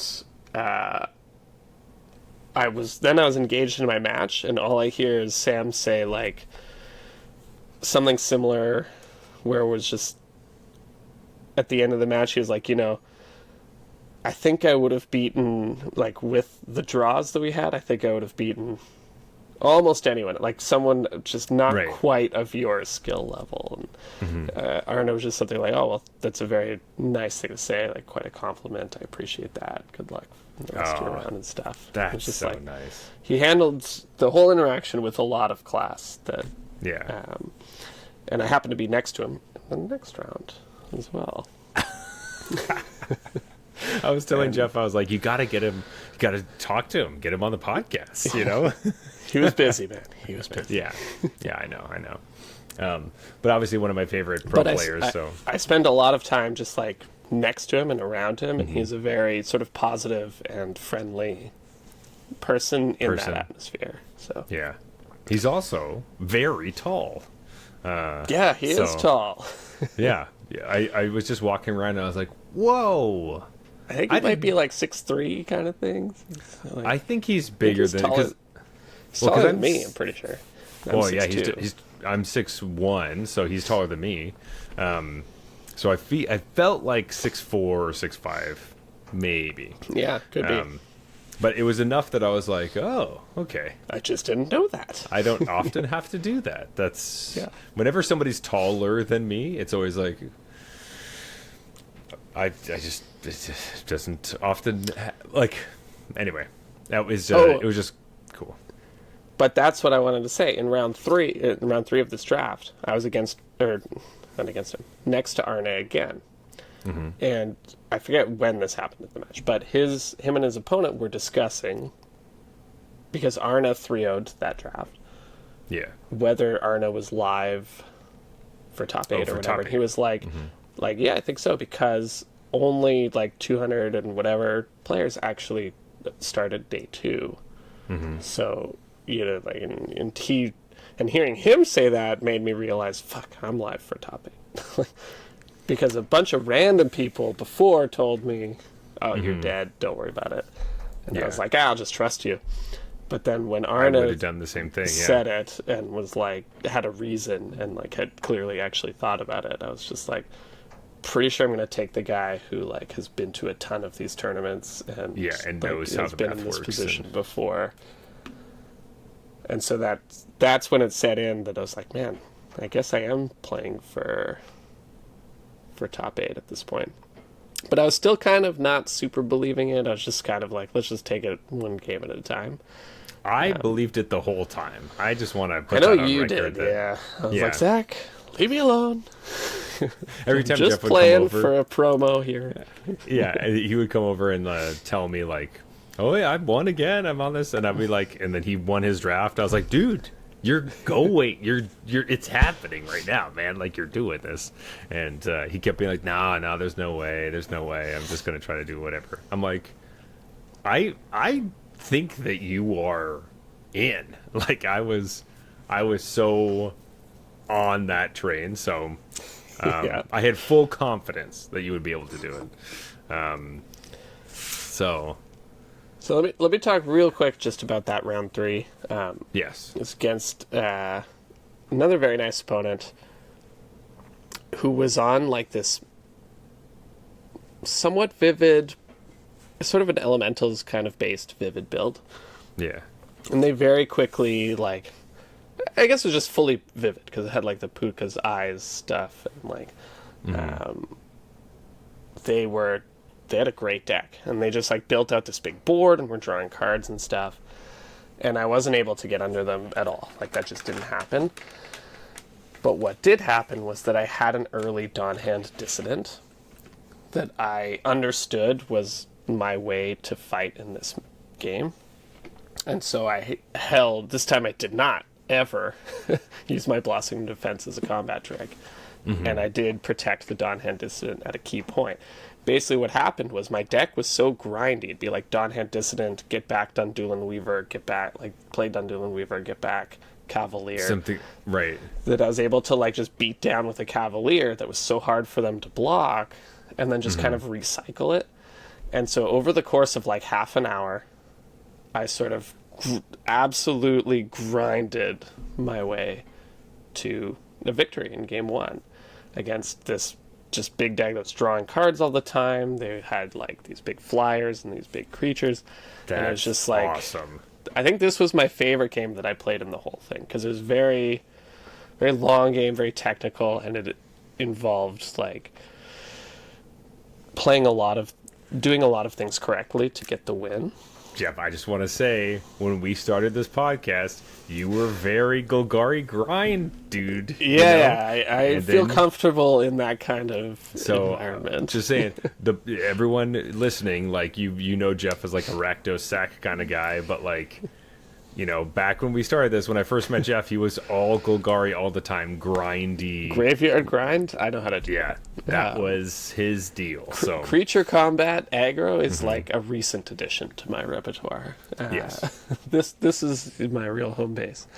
And then in game 2, you know, we got right back into a very similar story. I had an early Dawn Hand Dissident. I had a protection spell for it. But we ended up going really long again. And at one point, I used my Dawn Hand Dissident and step to Surveil, untap and use it to recast a Cavalier, which really mattered in that instance.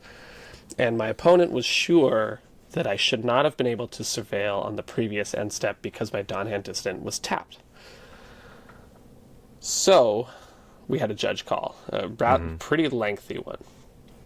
And the judge kind of asked him what his perspective was, and he was saying, like, last turn, and it's a kind of a complicated thing, but he tried to kill something, I protected it, and then I killed his liminal hold that was holding my Cavalier, and then I attacked with my Cavalier, he blocked, and then I was trying to bring back the Cavalier. So it's like a multi-turn cycle.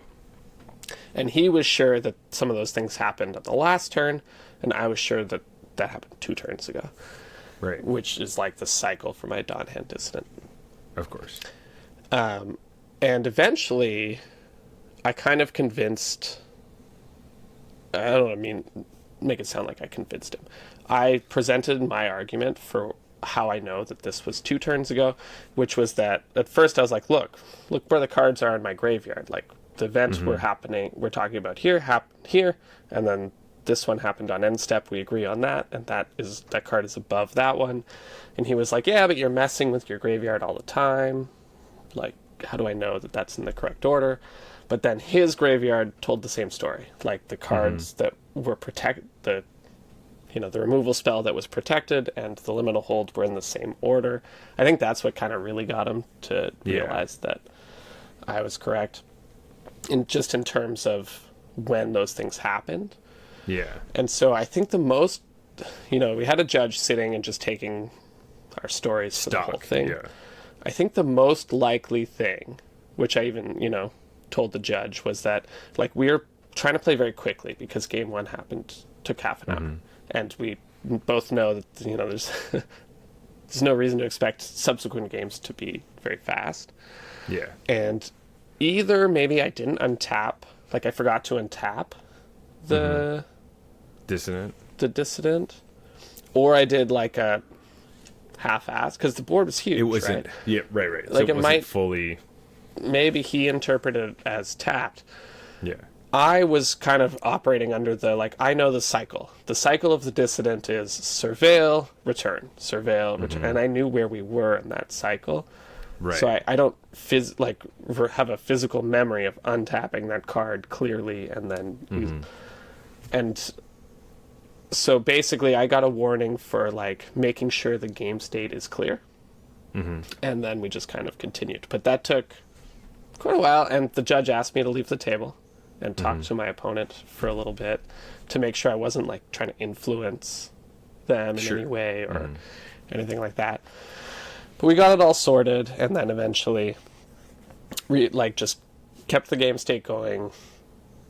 I think the judge did the appropriate thing. Like, if this is happening in a lot of my games, they should know about that. Yeah. But just this one time, no big deal. That's my best guess. I think maybe I either forgot to untap it or just kind of did it was like a 45. Did an arena tap kind of thing. Yeah.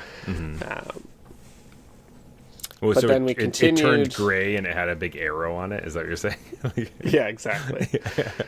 And then we continued, and my opponent it was actually an insane game, but on turn 5 of extra turns, they were unable to kill me, and they had 1 card left in their library.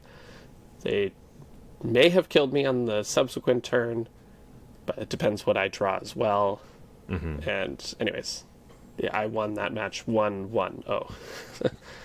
And I made a huge mistake too that even kept them in the game, but luckily it didn't end up costing me. But yeah, it was quite a match to end.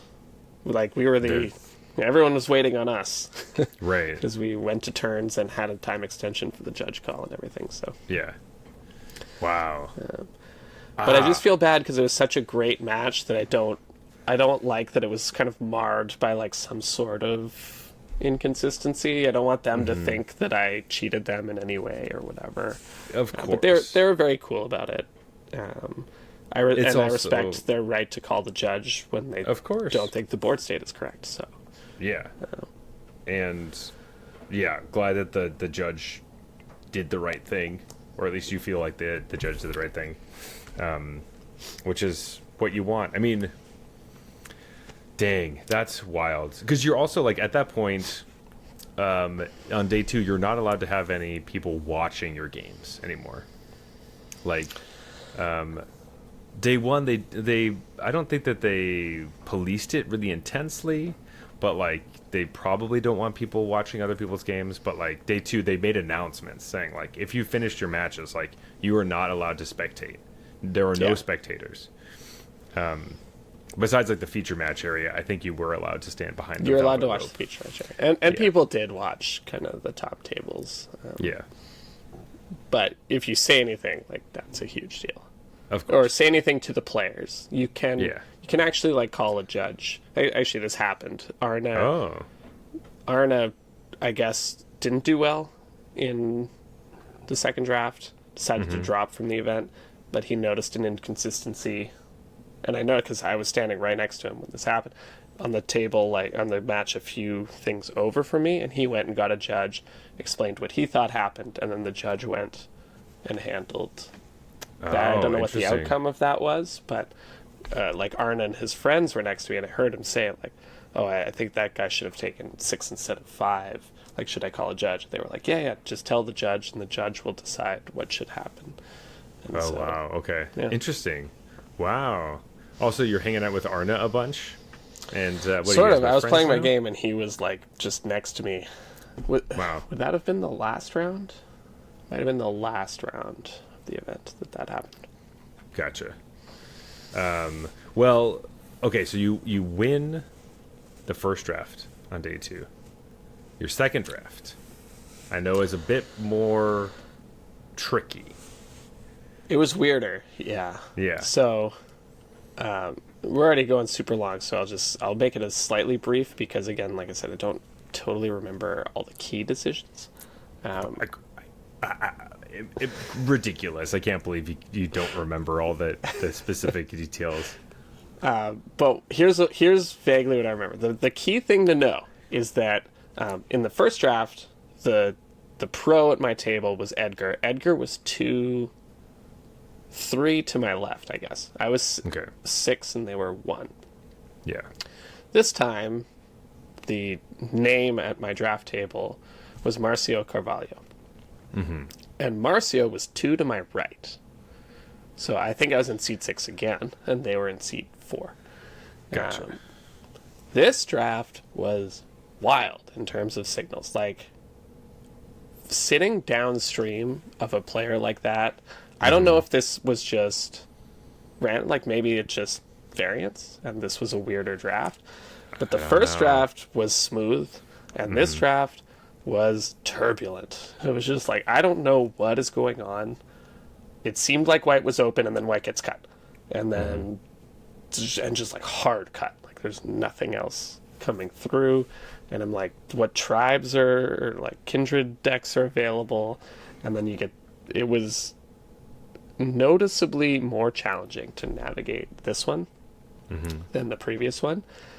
And again, it's just one draft, so maybe that's just how the packs were, but I have a suspicion that it has to do with sitting downstream of one of the greatest limited players of all time. I was going to say that, like, that sounds a lot closer to just a Pro Tour draft than... Yeah.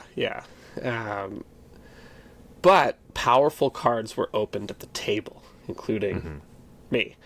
And so it was an interesting draft. Honestly, I don't know if I ended up in the right deck here, but I ended up in Merfolk. And basically the way that happened was I think Adept Water Shaper was maybe my pack one, pick one. But I was just taking kind of white cards early because they were flowing, and then white got super cut, but what was flowing was blue after that. So I'm confident that blue is what I should have been doing. Not 100% sure that blue-white is what I should have been doing. And so I think the most interesting pick is pack 2, pick 1, where I am unsure what the hell's happening with white, but I have some good white cards in my pool. And I'm sure that blue is open because I got past some late, very reasonable blue cards. Like, I don't know, nothing super crazy, but just like, I felt like that was enough to know that blue was open, kind of thing. And so, you know, like a 10th pick unexpected assistance or 11th pick or something. Oh, just like, wow. Okay. It's like, I'm pretty sure people are telling me that I should go blue. Yeah. And so I open my next pack, and the first card I see in the pack is Figure of Fable. But that wasn't the only rare in that pack. There was also a Lockmare. Oh. And I had no idea. But I only had like 50 seconds or 45 seconds. And that's when the timer was like, oh shit, I have to pick. I picked Lockmare. Because I was more confident. I think Figure of Fable might be the better card overall, like in a vacuum. But Lockmare, I was sure that blue was open. I was more confident in that. You were sure that you were going to play it for sure, yeah. I was just like, you know, I had probably equal number of blue and white cards in my pool, but blue felt open. And also Figure of Fable is, if you're not a white heavy deck, is not quite as good, right? Like, if white is sort of your support color, it's not as good as if you're white green. You want to be able to, obviously, it's the dream. But if you're heavy white, it's okay. Yes. So I took Lockmare, and I don't know if that's right, but that's what I did. I don't think I would have done that, but that's crazy. But unbelievably, later in that pack, I got past a Figure of Fable. And so I took that, and you got both. That's how I ended up blue-white. So maybe I could have had 2 Figure of Fables. I don't know if that would have been better. But that's kind of steered my draft towards blue-white, like random stuff with a Merfolk theme. But I ended up getting a second Adept Water Shaper. So cool. And a bunch of like the Merfolk that when it attacks, you tap something, and you get to bring back a 3-drop. Oh, yeah. And then, like, so I was just looking for anything that does something when it gets tapped. And then I played some Glamour Mites, because they were kind of like protection spells, because I have 2 Water Shapers. And so I can Glamour Mite in and tap anything they're targeting to give it indestructible, instant speed. That was kind of the idea. I was like, we're tap shenanigans with bomb rares. And that was the deck that I ended up building. That's awesome. Also, the but fact it's that like if you have the 2 theme of was way weirder, right? Like the first deck's theme was like, I'm a beatdown deck that can grind if I need to. I'm like, that's exactly where you want to be.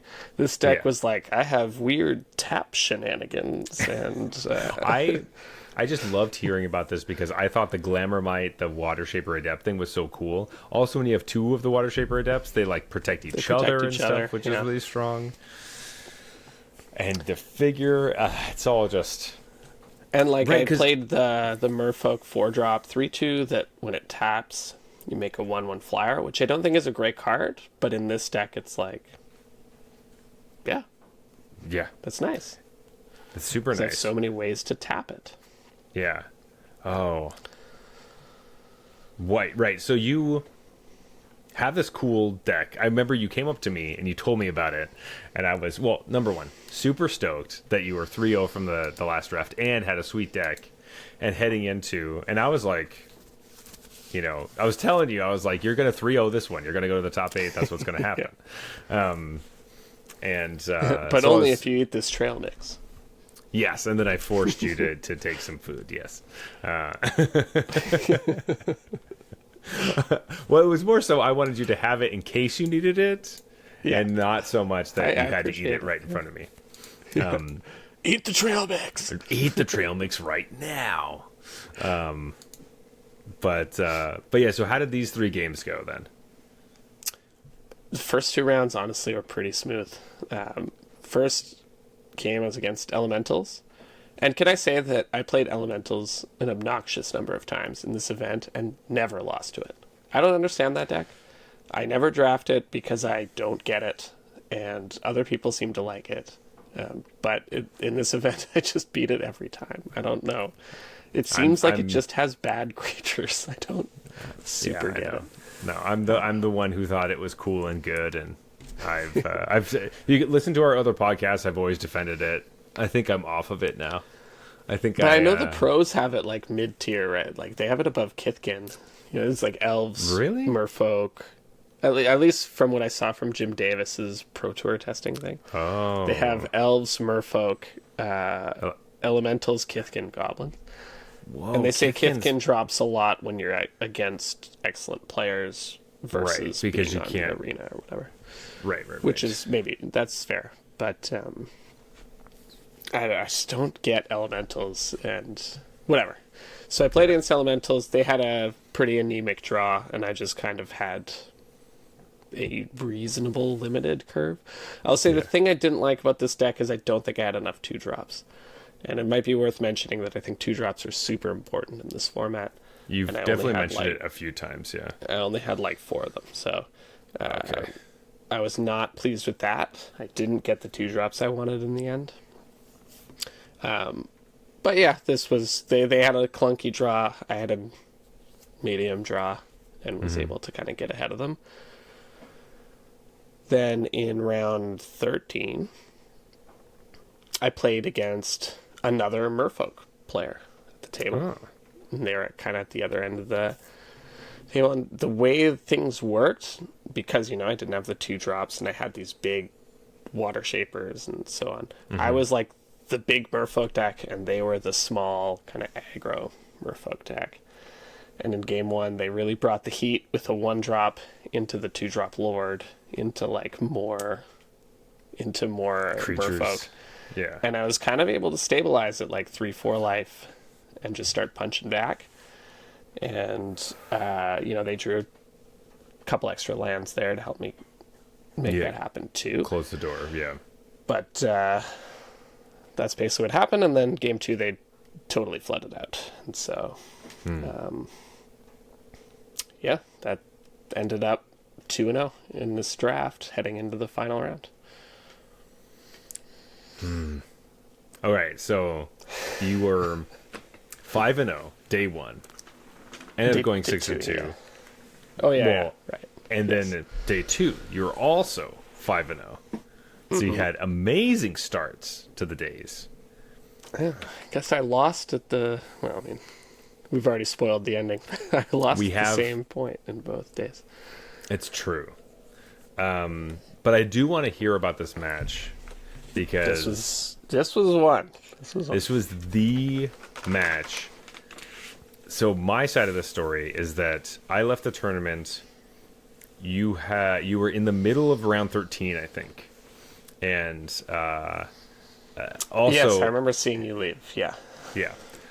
Important to know as well, the Super Bowl was happening very, very shortly after that. So I had to be home to make sure I could watch the Super Bowl with my wife because I promised I would do that. That was something that we had talked about. And, of course, I was going to help her with our child. And so I was like, I got to leave early and do this. I love the ordering of those two priorities. Well, obviously, like, yeah, the child takes precedent, but the timing the of the Super reason Bowl she was wanted like you home for the Super Bowl is really to take care of Goldie. But but basically it was like we had come home, and then it was like she wanted to turn on the game, she wanted to watch something, she wanted to do something with the day. sure, yeah, of course. And so that's what the kind of like what was happening, because I was spending all my time on my phone in the Discord and watching coverage, because I wanted to know what was happening with your match, because I wanted to see if you were going to go to the top 8 or not. And she was like, can we please just watch the Super Bowl? And I'm like, I'm a little focused on a different thing right now. Well, I'm sorry about that. so- Tell Catherine I apologize. No, it's totally fine. But anyway, just glued to my phone, because the coverage, it was significantly like they're watching delayed games. Like, if I was at the event talking to Jeff, I would have known what happened before coverage would have told you. And because obviously they have to do that. But I felt very behind, because before I had left the event, I went to the feature match area and seen some people playing.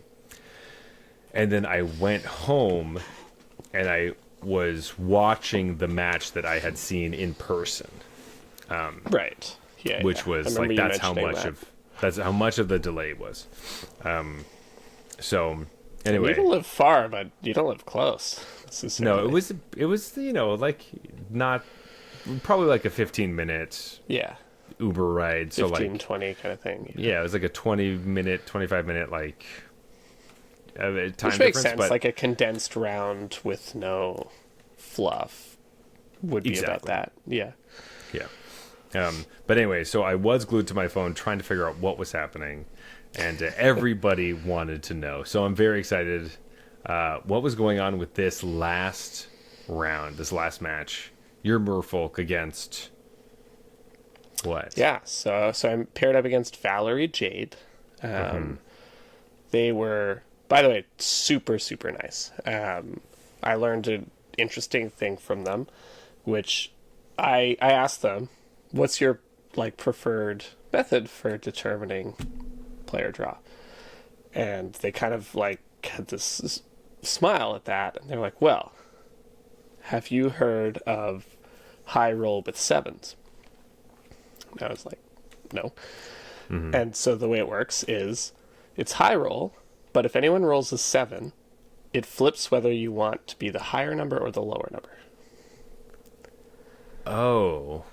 And the reason this is interesting is that no matter what the first roll is, the second roll can beat it. Because even if you roll a 12, if I roll a 7, then I win. Oh. Because you flip it and then you're lower. And if than you 12. roll a 1, if I roll a 7, then you win. Or like a 2, then I roll a 7, you win. So the first roll never... Cool. Like, it's always The second roll up always to the matters. second roll. Like, yeah. The second roll always That's matters. cool. Exactly. And I was like, super down for that. Let's do it. And they immediately rolled a 7. Which meant that I was trying to roll low, which I was able to do. So Oh, that's so cool. Oh, I like that so much. Ooh. yeah, I thought that was really, really interesting. High roll but sevens is what you call it. I don't remember exactly. Like, I think they kind of just were like, I have a game that we can try. Okay, if you're so but there's not interested. really like a name for it. Okay, Yeah, I don't know if they made this up or if this is a thing, but they're like it's the team first time or- I've encountered it, and I'm a fan. I thought that was That immediately makes you love your opponent, right? You're like, you were cool as hell. Like, Right. what a sick. Yeah. That's so cool. and especially to do it. So this is when I had to come to terms with the fact that I was playing for top 8 because we were at table 2. And table 1 was in the feature match area. So we were like the most like lowest number So table. we were this close to seeing you in the feature match. Is that what you're telling me? I guess so, yeah. Oh, wow. And I think in a few years when Valerie is a more famous name, then I would have been in the feature match area. That's true. That's true. Yeah, so I get to play, and I start, and I start on Figure of Fable and Lockmare. And Valerie is just like, well, that that's a start. And I was like, yeah. And then they kind of go in the tank for a little while and decide that they must kill Lochmere in order to give themselves a chance to win the game. So they do. And then Figure of Fable kind of goes all the way. Like, at one point, they... Oh, geez, I'm never going to remember the name of this card. But it's the red-blue card that sort of vivids and you reveal permanence. And you get to, like... Maybe. The creature, the 2/4? Yes, the 2/4. Yeah, and they were like just revealing Saynar. like gas off the top of their library non-stop, and they eventually reveal the removal spell for my 4/5 Kithkin, the one that deals 5. But I had held up the cancel. I held up blue, and I had the like whatever The blight yeah. for it. And they even like cast it, and they're like, "Is this gonna work?" I was like, "It is not." And then canceled it, and then I had the 6th land to turn it into a true name nemesis. Creature. Yeah. And so I won game 1 with Figure of Fable. Wow. And so now I'm just like, I just need to win a single game of Magic. And I'll be on the Pro Tour. To the Pro Tour. You're officially a pro player. Yeah. So then we go to game 2. And they start with Great Tree Druid. They were on a Jund deck, basically. Great Forest Druid. They're on a Jund deck with a ton of power. And then they played the Goblin that you can blight for haste. Oh, sure, yeah. And then they played the 3/5 that drains you equal to Vivid, Menace. Oh, yeah, the black one. And remember, they're on the play in this game. And so it was like a drain for 3, 3/5, and the stupid blight counter goes on the damn Great Forest Druid. 0/4, yeah. And your favorite, you picked that. so- you like that card.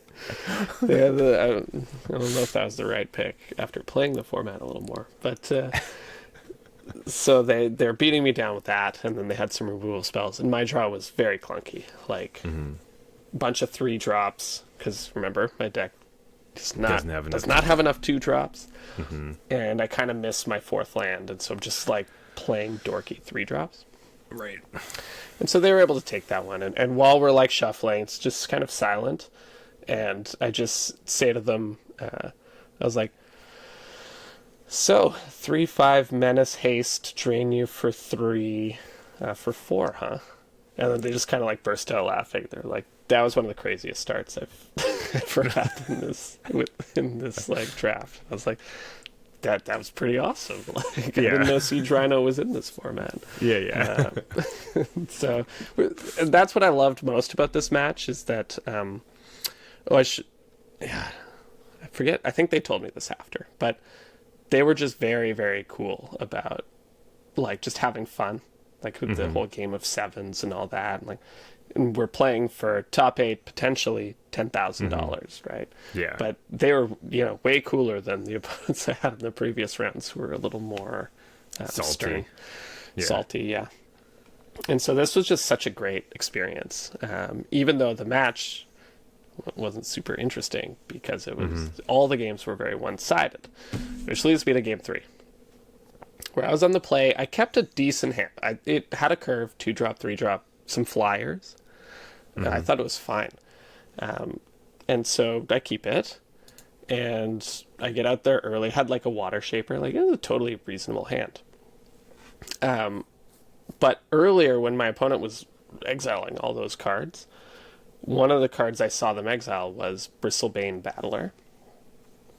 And I was like, ooh, that's a good card. That is a good card. And then on turn 2 of their turn, they played Bristlebane Battler. But it was the alternate art.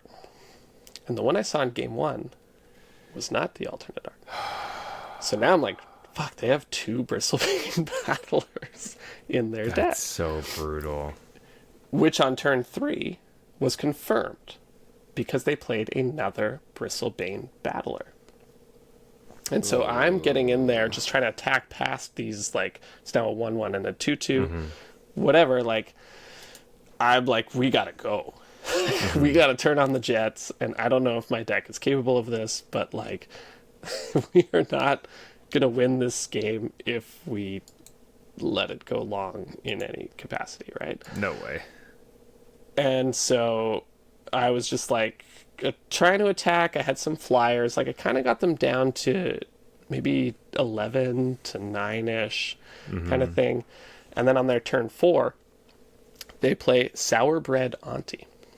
Oh, God. Which makes So many creatures. 3 goblins. Oh, no. Which makes the Bristlebane Battlers Huge. very, very large. And so they attacked me for 9, with a promise to attack for at least 11 on the following turn. Trample Ward, by the way, folks. Yeah. And so I was just kind of looking at my hand, like, and thinking about my deck. I was like, there's just literally nothing that gets me out of this. But I had, let me look up the name of this card. The Wanderbrine, the thing that bounces to things. Wanderwine Farewell. And so I was like, there's literally nothing in my deck that gets me out of this except this card. So I play it, and I target the 2 Bristlebane Battlers. And I tap out to do it. And they go, Ward? I'm like, yeah, all right. I just put it in my graveyard. And then they kill me on the following. You're just like hoping that they forget. Yeah, maybe they miss it. Yeah. It's like a chalice check. It's like, Yeah. I my tried to only do out. it confidently. Like, bounce Yeah, those 2. my only out is you forget Just that hope, there's Ward. an excellent player misses a very obvious trigger. Yeah. That's like one of the main reasons that they're good. That's so funny. And also just like one of those things that like in paper tournaments, that is not a weird thing to try to do. Where it's like chalice checks, yeah.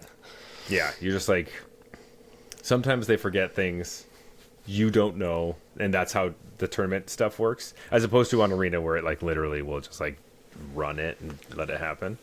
Yeah. So, yeah, there's just no way that's going to happen, but, like, I like that you tried. It was my out. Yeah. It was pretty close to 0%, but... Yeah. It's all also, of my other plays were actual 0%. So. Yeah. It's also kind of one of those things where it's like you were saying that this was a fun match that was, like, you know, I would try that against my friends, right? Where it's like, and then I get to laugh at them later, you know. So that's cool. I mean, the one thing that we didn't mention, I mean, Valerie takes you out, pushes you to 20th place out of top 8, but also, you know, continues and wins the entire tournament. Wins the whole thing. Yeah. First place, $10,000, gets the Black Lotus trophy. Beautiful cool. trophy. So cool to see in person, by the way, too. And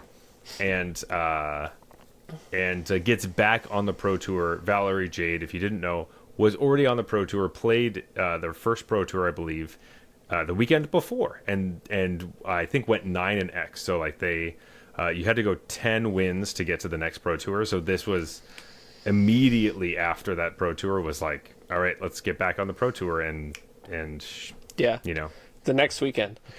And next weekend. They told me that after the match, like we were talking, just joking about it. They were like, they were kind of like, I'm sorry, those are the 2 most explosive draws I've had in the entire event. And I was like, those were pretty fucking awesome. And because round 1 or table 1 was empty, a judge had just come down and sat at table 1, was like watching the match. And afterwards, the judge said to us, like, said to Valerie, like, are you sure you're not playing standard right now? Just like, I know, right? Like, what the fuck is that? That was crazy. That is literally a standard draw. Yeah. Like, that would be decent in standard. Yeah. But they were saying that they just played at the Pro Tour, and they felt like they really botched their last match to get the 10th win. And like that's kind of eating them up. And so they're really hoping that they made top 8. Like that this performance was good enough to make top 8 so that they could get back in the Pro Tour and like not be so in their head about botching that match or whatever.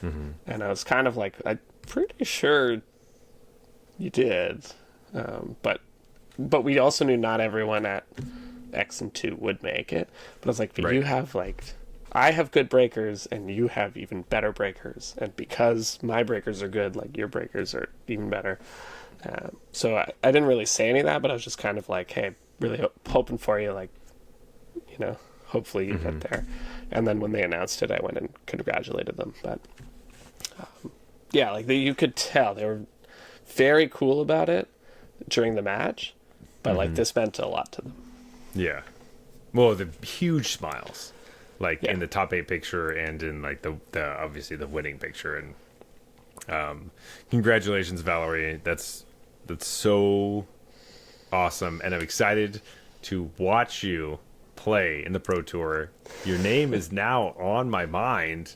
Yeah, they're gonna be. We are going to be following you now because they're such a pleasant experience to play against. High roll, but 7s. I'm excited. Yeah, and I can't say that like my match with them necessarily. It wasn't like I lost because they were just so much better than me. We just kind of ran each other over, and they ran me over twice. But watching some of their matches after, I was just like, yeah, they're just an excellent player. So yeah, I mean, also like in the top 8, they drafted a pretty aggro elves deck. I know they drafted like the dream, the thing that I drafted on the first one. I was like, that's what you want. Yeah, it was like, you know, a lot of the they were doing a lot of this thing with like the flash 4/2 play the enchantment that gives it indestructible trample and +2. Yeah, and that's the thing I think I learned from watching them, because I wasn't sure about that card in my deck when I built it the first time, and I ended up cutting it and sideboarding it in as necessary. And watching them just kind of own that card, I was like, fuck, I should have maybe played it. I think it gets a lot better if you have the trample is huge on it. Because you know, your opponent tries to trade and then you deal 4 extra damage and don't lose your creature is like pretty good. And it's great with the brawler. I didn't have the brawler, and they had the brawler in their deck. That is nice with the brawler. Forces them to block. It's just nice to have trample and indestructible when the opponent has to block. Yeah. So yeah, wow. I think Valerie is going to be a name to look out for the Pro Tour. Like your first Pro Tour, you're playing for 10 wins, and like feel like you could have got there, but you were a little nervous, and then immediately win the next massive event. The next weekend. Back. Yeah, you have the money to go to the next one. Like that's just so nice. Oh, that's sick. Anyway, well, I did want to say, Jeff, even though you didn't make the top 8, you didn't make it onto the Pro Tour. Your record is extremely impressive, and I feel very proud to be your co-host and your friend. This has been awesome. I've loved this weekend, and like I brought this up a lot. I did so terribly, but I was never upset that you were doing so well. It just made the event more fun to watch you and be excited and cheer you on. And so that was just, it was just so nice. It was such a fun, it just made the event so much fun. It wasn't like we were moping on day 2 being like, oh, blah, blah, blah. You know, you got to lift me out of the hole that I was in because you were doing well and we were like cheering on the team. And so I liked that a lot. That was great. And I appreciate that, man. That's it was super fun. The only thing I'll say is like when I made day 2, my plan was like, all right, after I kind of scrub out of this, we'll go get a beer and we'll do the thing where we have a beer at the big event and like you know, and just didn't get that chance. We didn't get that chance. As I was in my Uber leaving, I was like, I wish that I could just like wait and stay and like, you know, either cheer you on or like have the beer. But I will say we get to do that right now, and we got to live through the entire event all over again. So True. Yeah. that is also a good consolation prize. Yeah. But Just brings me back. I think the main takeaway before we head out here to last calls, like almost every single one of my opponents was super nice, and even the ones that like one of the guys that was a bit salty, that would have been round 13. I met him after, and he had had time to process the fact that he was playing for top 8 for $10,000. yeah, He lost, and he was much nicer after. It was like, hey, how'd you end up doing the last round? I was like, oh, I lost to Valerie. And he was like, oh, yeah, what were they playing? Yeah, we talked about it a little bit. But yeah. so I get it and all that, but like 95% of my interactions were just so positive throughout the whole event. So yeah, it's just a good thing to be like, hey, these big events, sometimes people like to say, hey, you can either play in the main event or you can just have fun and just play Commander. But remember that, like, the main event is fun. yeah, Right? It's can be fun, too. competitive, Yeah. but it's also fun and people are nice and a good time. And a lot of folks are like, you can get bummed out, but hey, there's lots of different things going on. People are dropping and playing a bunch of stuff. Some folks came up from Michigan. They dropped after they got 3 losses, went to the Hockey Hall of Fame and like Ripley's and stuff, and they had a blast. Oh, cool. So like, Yeah. it was like, there's a lot of things you can do at these events. They're so much fun, and we would love to see all of you at the next one. So if you're coming into Toronto for any big events, let us know. Let's see You if can we find can us in our crack Discord. 2,000 players in that one. That would be pretty sick.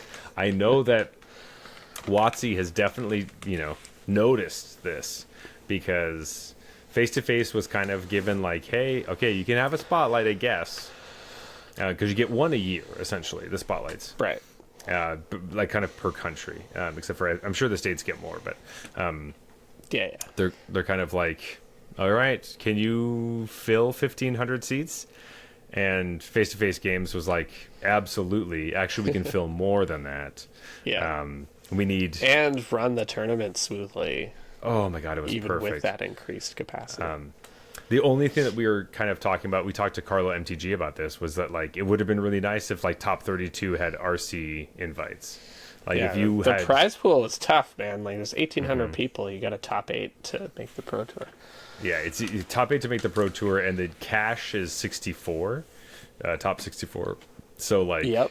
And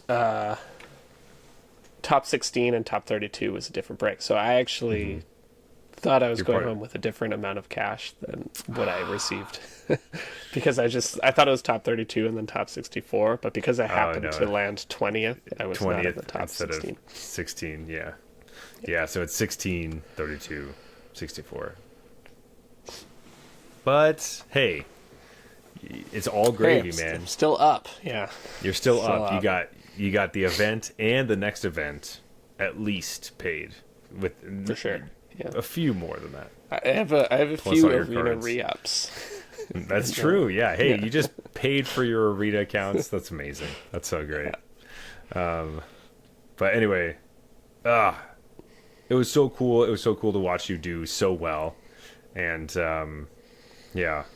What a sweet by the event. way, on those prizes, this surprised me. Next day. Really?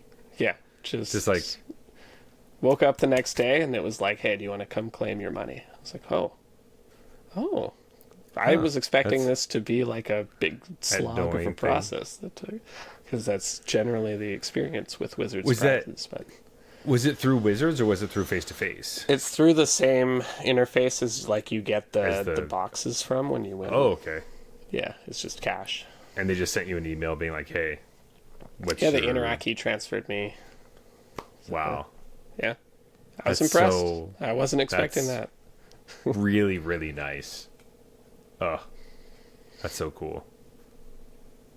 Yeah, it's just arena players that get screwed, where they're like, "Oh yeah, you'll receive your box whenever we decide to give it to you."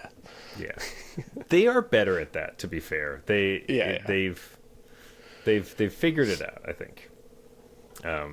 But especially once you're in the system, I think If you're not in the system yet, it takes them some time to get into it. Yeah, but I that's will true. say, Like filling out the tax forms and all that just to get. yeah, and just to have your.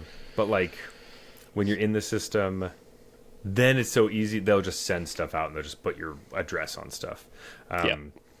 Because this is a kind of a side tangent, but like for the early access events, they've always been like so last minute, like day before kind of last minute, which has been very difficult.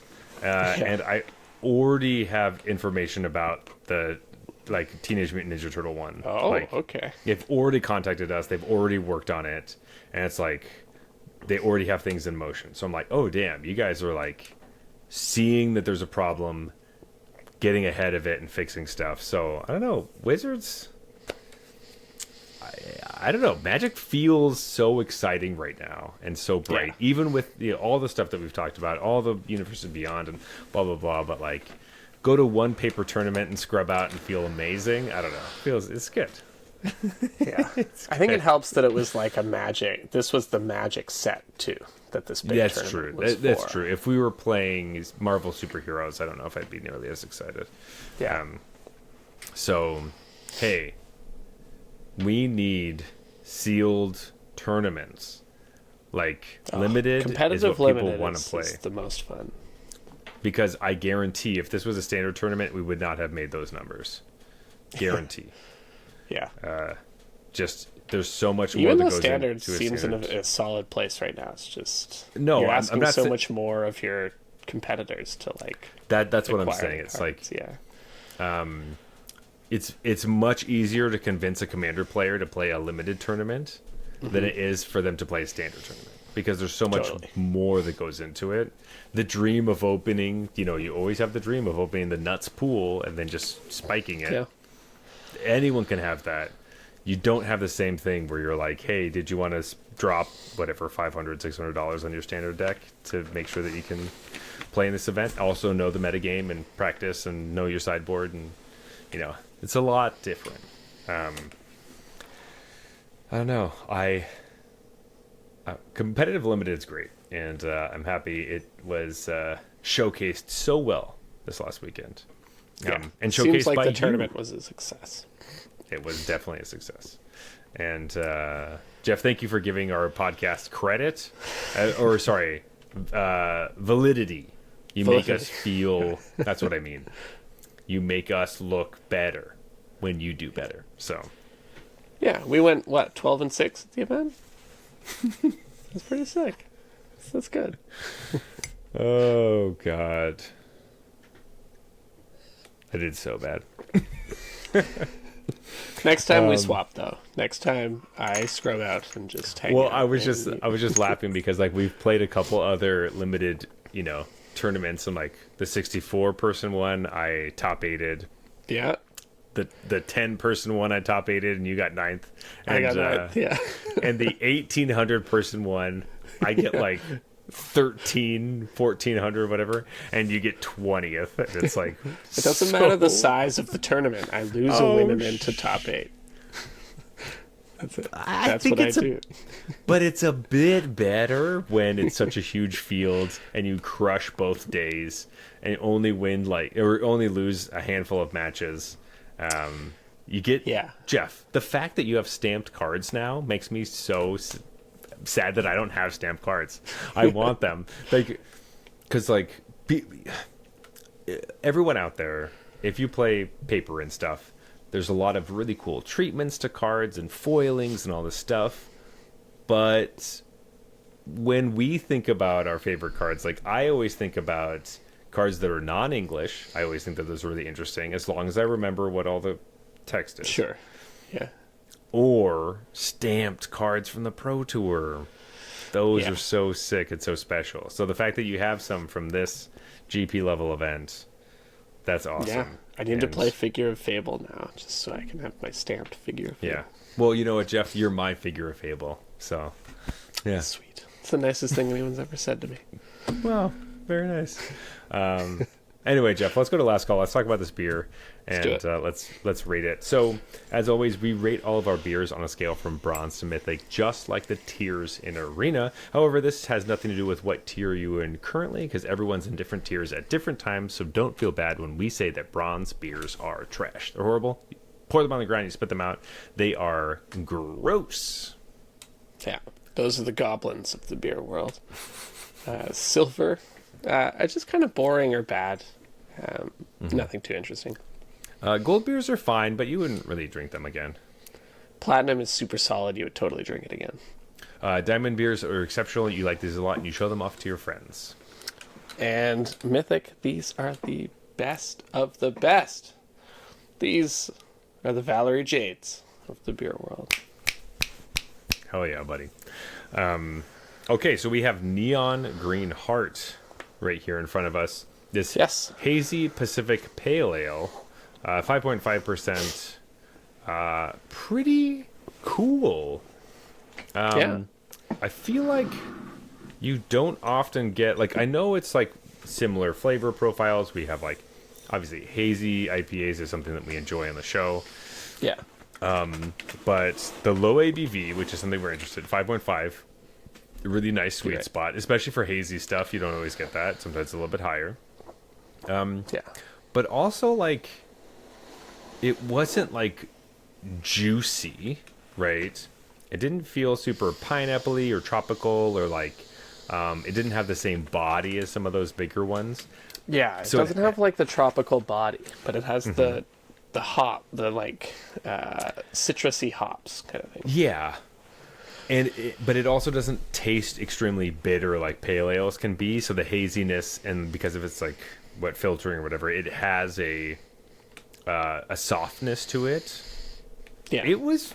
I really liked this. I thought there was a very nice middling touch of, like, you know, oftentimes we talk about beers that we want to punch us in the mouth and stuff like that, and that's what we're looking for. This is very much the opposite of, like, it had a lot of stuff going on, but was really mellow and smooth and easy. I don't know. Yeah. There's a nice, easy I drinking agree. quality. It's very smooth, very easy. I didn't really get El Dorado, which normally I could tell if there's El Dorado. Yeah, that's the other thing I was going to ask.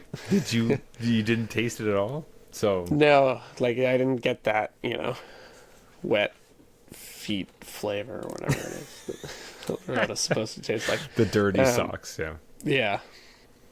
And I honestly didn't know where to rate it because of that, because normally for this style I want it to kind of be juicy or, like, big in your face, and this is very mellow. It's just chilling. It's like, hey, I have some complex flavors, but I'm not in your face about it.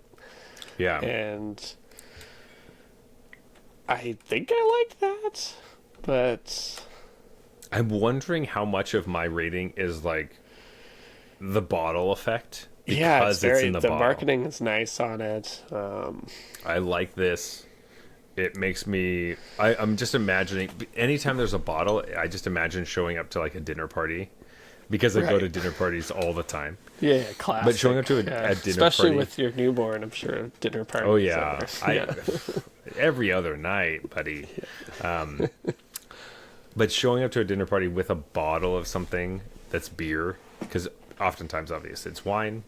Yeah. Love wine. That's great. I always bring wine. But being able to bring a beer that's like a crowd pleaser is not easy. And this has the capability. You know, it has, like, that... It could be like a green flag or a gateway into some of these beers just because of the taste. Especially for wine drinkers, right? Because it has that, like, depth. Yes. Without being too beery, without being too in your face about. Yeah, I guess it's for totally, and it still has a little bit of the bitterness, but in a similar quality to, like, a tannin, where, like, your mouth is a little bit dry afterwards. Yeah, it didn't feel really sweet. It wasn't super juicy, but, like, it was still really nice and soft. I like that way of thinking about it as like it's an awesome super gateway beer. But I don't know if I would like if I go back. I think I'm picking the one we had last time before I'm picking this one. Kind of thing. I see, and I don't have that one on the top of my head. Yeah. I also don't know if it's because this has been sitting in my fridge for a while and I've been really excited to drink it. But I think this is a great time to. I'm going to give this Diamond because it reminds me of this weekend and this tournament and this episode. And I really like this. I will be picking this up if I go back. And maybe I'll be disappointed. I don't know. But I will probably tell people to get the one with the heart on it if they go. So. You know what? I'll go Diamond too. Yeah, buddy, let's go. Let's souvenir. go. Great weekend. Souvenir, great weekend. We finally got to drink our beer after the tournament. I'll be excited for a time where no one has to rush home to newborn children, but it will be a while until that happens. Well, next time it's going to be, us playing against each other for the win and in, right? Oh, that's going to be brutal because I'm going to lose. I know it. Well, to be fair, if we're playing against each other for the win and we're cracking beers. Oh, yeah. Beers are being cracked no matter what happens. All right, Judge, we're going to take 5. We're going to go grab some beers. We'll be right back. We're going to drink them at the table. Is that cool? Judge, do you have a funnel available? Yeah. No, I assume you just have one on hand. You don't? Yeah. That's so weird. The match just turns into like a drinking game. Like every time you take a damage, you take a sip. Whoever wins goes to the top 8, just like blasted. Blitzed. Oh God, that would be. Dream. I will say, okay, so after I scrubbed out, I went 1-3. I was bummed. My opponent with the shorts, his friend is sitting next to him saying, there's because I was giving out the tokens. I made some tokens for the event. It's like some beers that are like food tokens. Are kind of cool. They're very cool. Yeah. If you're interested in them, we're giving them out on the Patreon. So if you would join the Patreon, I will send you some tokens.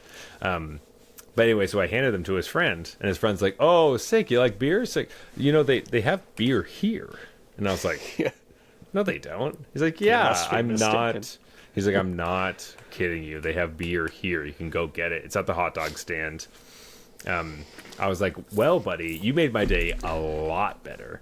I got up, immediately went to the beer stand or hot dog stand, got some beer, and then just walked around drinking beer. And made the sting of losing so much better. That's awesome. It was about 3:00 though, and nobody else was doing this, so maybe it was a little weird, but it was nice. It was just the one, I didn't make a fool of myself, but it did. He was shotgunning in the bathroom. Let me chill a little bit. Then I finished that beer. I got a bunch of cards signed by some artists. It was awesome. Then it was great. Yeah, that was good. So that's the thing about GPs, man. There's so much beyond the main event. Yeah, I got to play Pauper. Like, there's somebody on day 1 I had who was sitting right next to me for the Mini Masters event. There's this. You could play Mini Masters basically for free if you had bought in one of the packages, which, if you're not familiar, Mini Masters is a way to play Pack Wars. It's like kind of the original Pack Wars, where it's like you take a pack, you should keep it face down, and then you add 3 lands of every different basic land type to the pack. Oh, sure. Yeah. Shuffle it up, and then you play a normal game of Magic. And it's a lot of fun. And so this event was when you lose... Sorry, if you win the next one, you get to add a pack to your deck and then make it a little bit better, play the next person. So this guy happened to be sitting next to me, and he was wanting to play Pauper all weekend. So while he was waiting for his Pauper event, afterwards we had played a little bit of Commander or something. He was like, I'm just waiting for my Pauper event to happen. I was like, well, I did happen to bring my Pauper deck with me, which, Jeff, this is just like a long shot, but do you want to guess what my Pauper deck is? I know nothing about Pauper. Auras. But What did you say? Sorry. Auras? Auras. Yes, I play Boggles and Pauper. Boggles, Because Boggles are obviously legal, and there's a couple different versions. Oh, I hate that. Yeah. Yeah, Forgot they would be legal. yeah. So that was fun. I was able to take out the win, but I did tell him, I was like, my deck isn't really meta, and it does kind of. He was playing mono blue like Terror, and I was like, ugh, I kind of go bigger than you, and you can't do anything about my stuff. So yeah, it's a tough matchup. Yeah, it's like you might be able to counter some of my things, but that's about it. But everything's so cheap, right? Yeah, so it's like, okay, you counter this, I play a different Rancor that's in my hand, and I get to get you. But anyway, that was fun. I haven't played Pauper in a while, and I do want to get more into that. So, but anyway, Jeff, we should go to closing time. We should wrap this up. It's getting late. Let's do it. As always, you can reach us on Arena Regulars. We're on Instagram and Blue Sky. You may also find us on Arena itself under the username Arena Regulars Podcast. If you want to talk to me personally, I'm under _Zach on Instagram and Blue Sky. I'm on TikTok and YouTube and different things like that. But Jeff, where can they find you? Best place is our Discord channel. Come chat about, whatever events you're playing in. Come chat Limited. Come chat Pauper. Come chat Pygal. Come chat Scanner. Whatever you want. We're here for it. It's a super cool community. And once a month, we run a peasant cube draft, which is commons and uncommons. It's curated by a friend of ours, and it's super, super fun. You don't need to spend any of your rare and mythic wildcards to come draft, but the power level is definitely not lacking. So come join the Discord. Link is in the show notes. That's right. Also, I think this last one we weren't able to get enough people for, just because, hey, we got lots of dads in the podcast, and lots of dads got to put lots of kids to sleep. Yeah. So if you're a dad and you want to hang out with other dads that play Magic, that's us in the Discord. We'd love to have you. Also, I'll open it up. If you're a parent. That's true. You don't have to be a dad. You can be a parent. My apologies to everyone. Also, if you like the podcast, please leave us a review at Apple Podcasts. Follow us on Spotify. Leave us a review there as well. You can find us on our YouTube channel. Leave us a comment. Means a lot to us. Helps the podcast grow. But honestly, we just like hearing what you think. This has been the Arena Regulars, reminding you that the biggest Magic tournament in Canadian history had beer. Good night.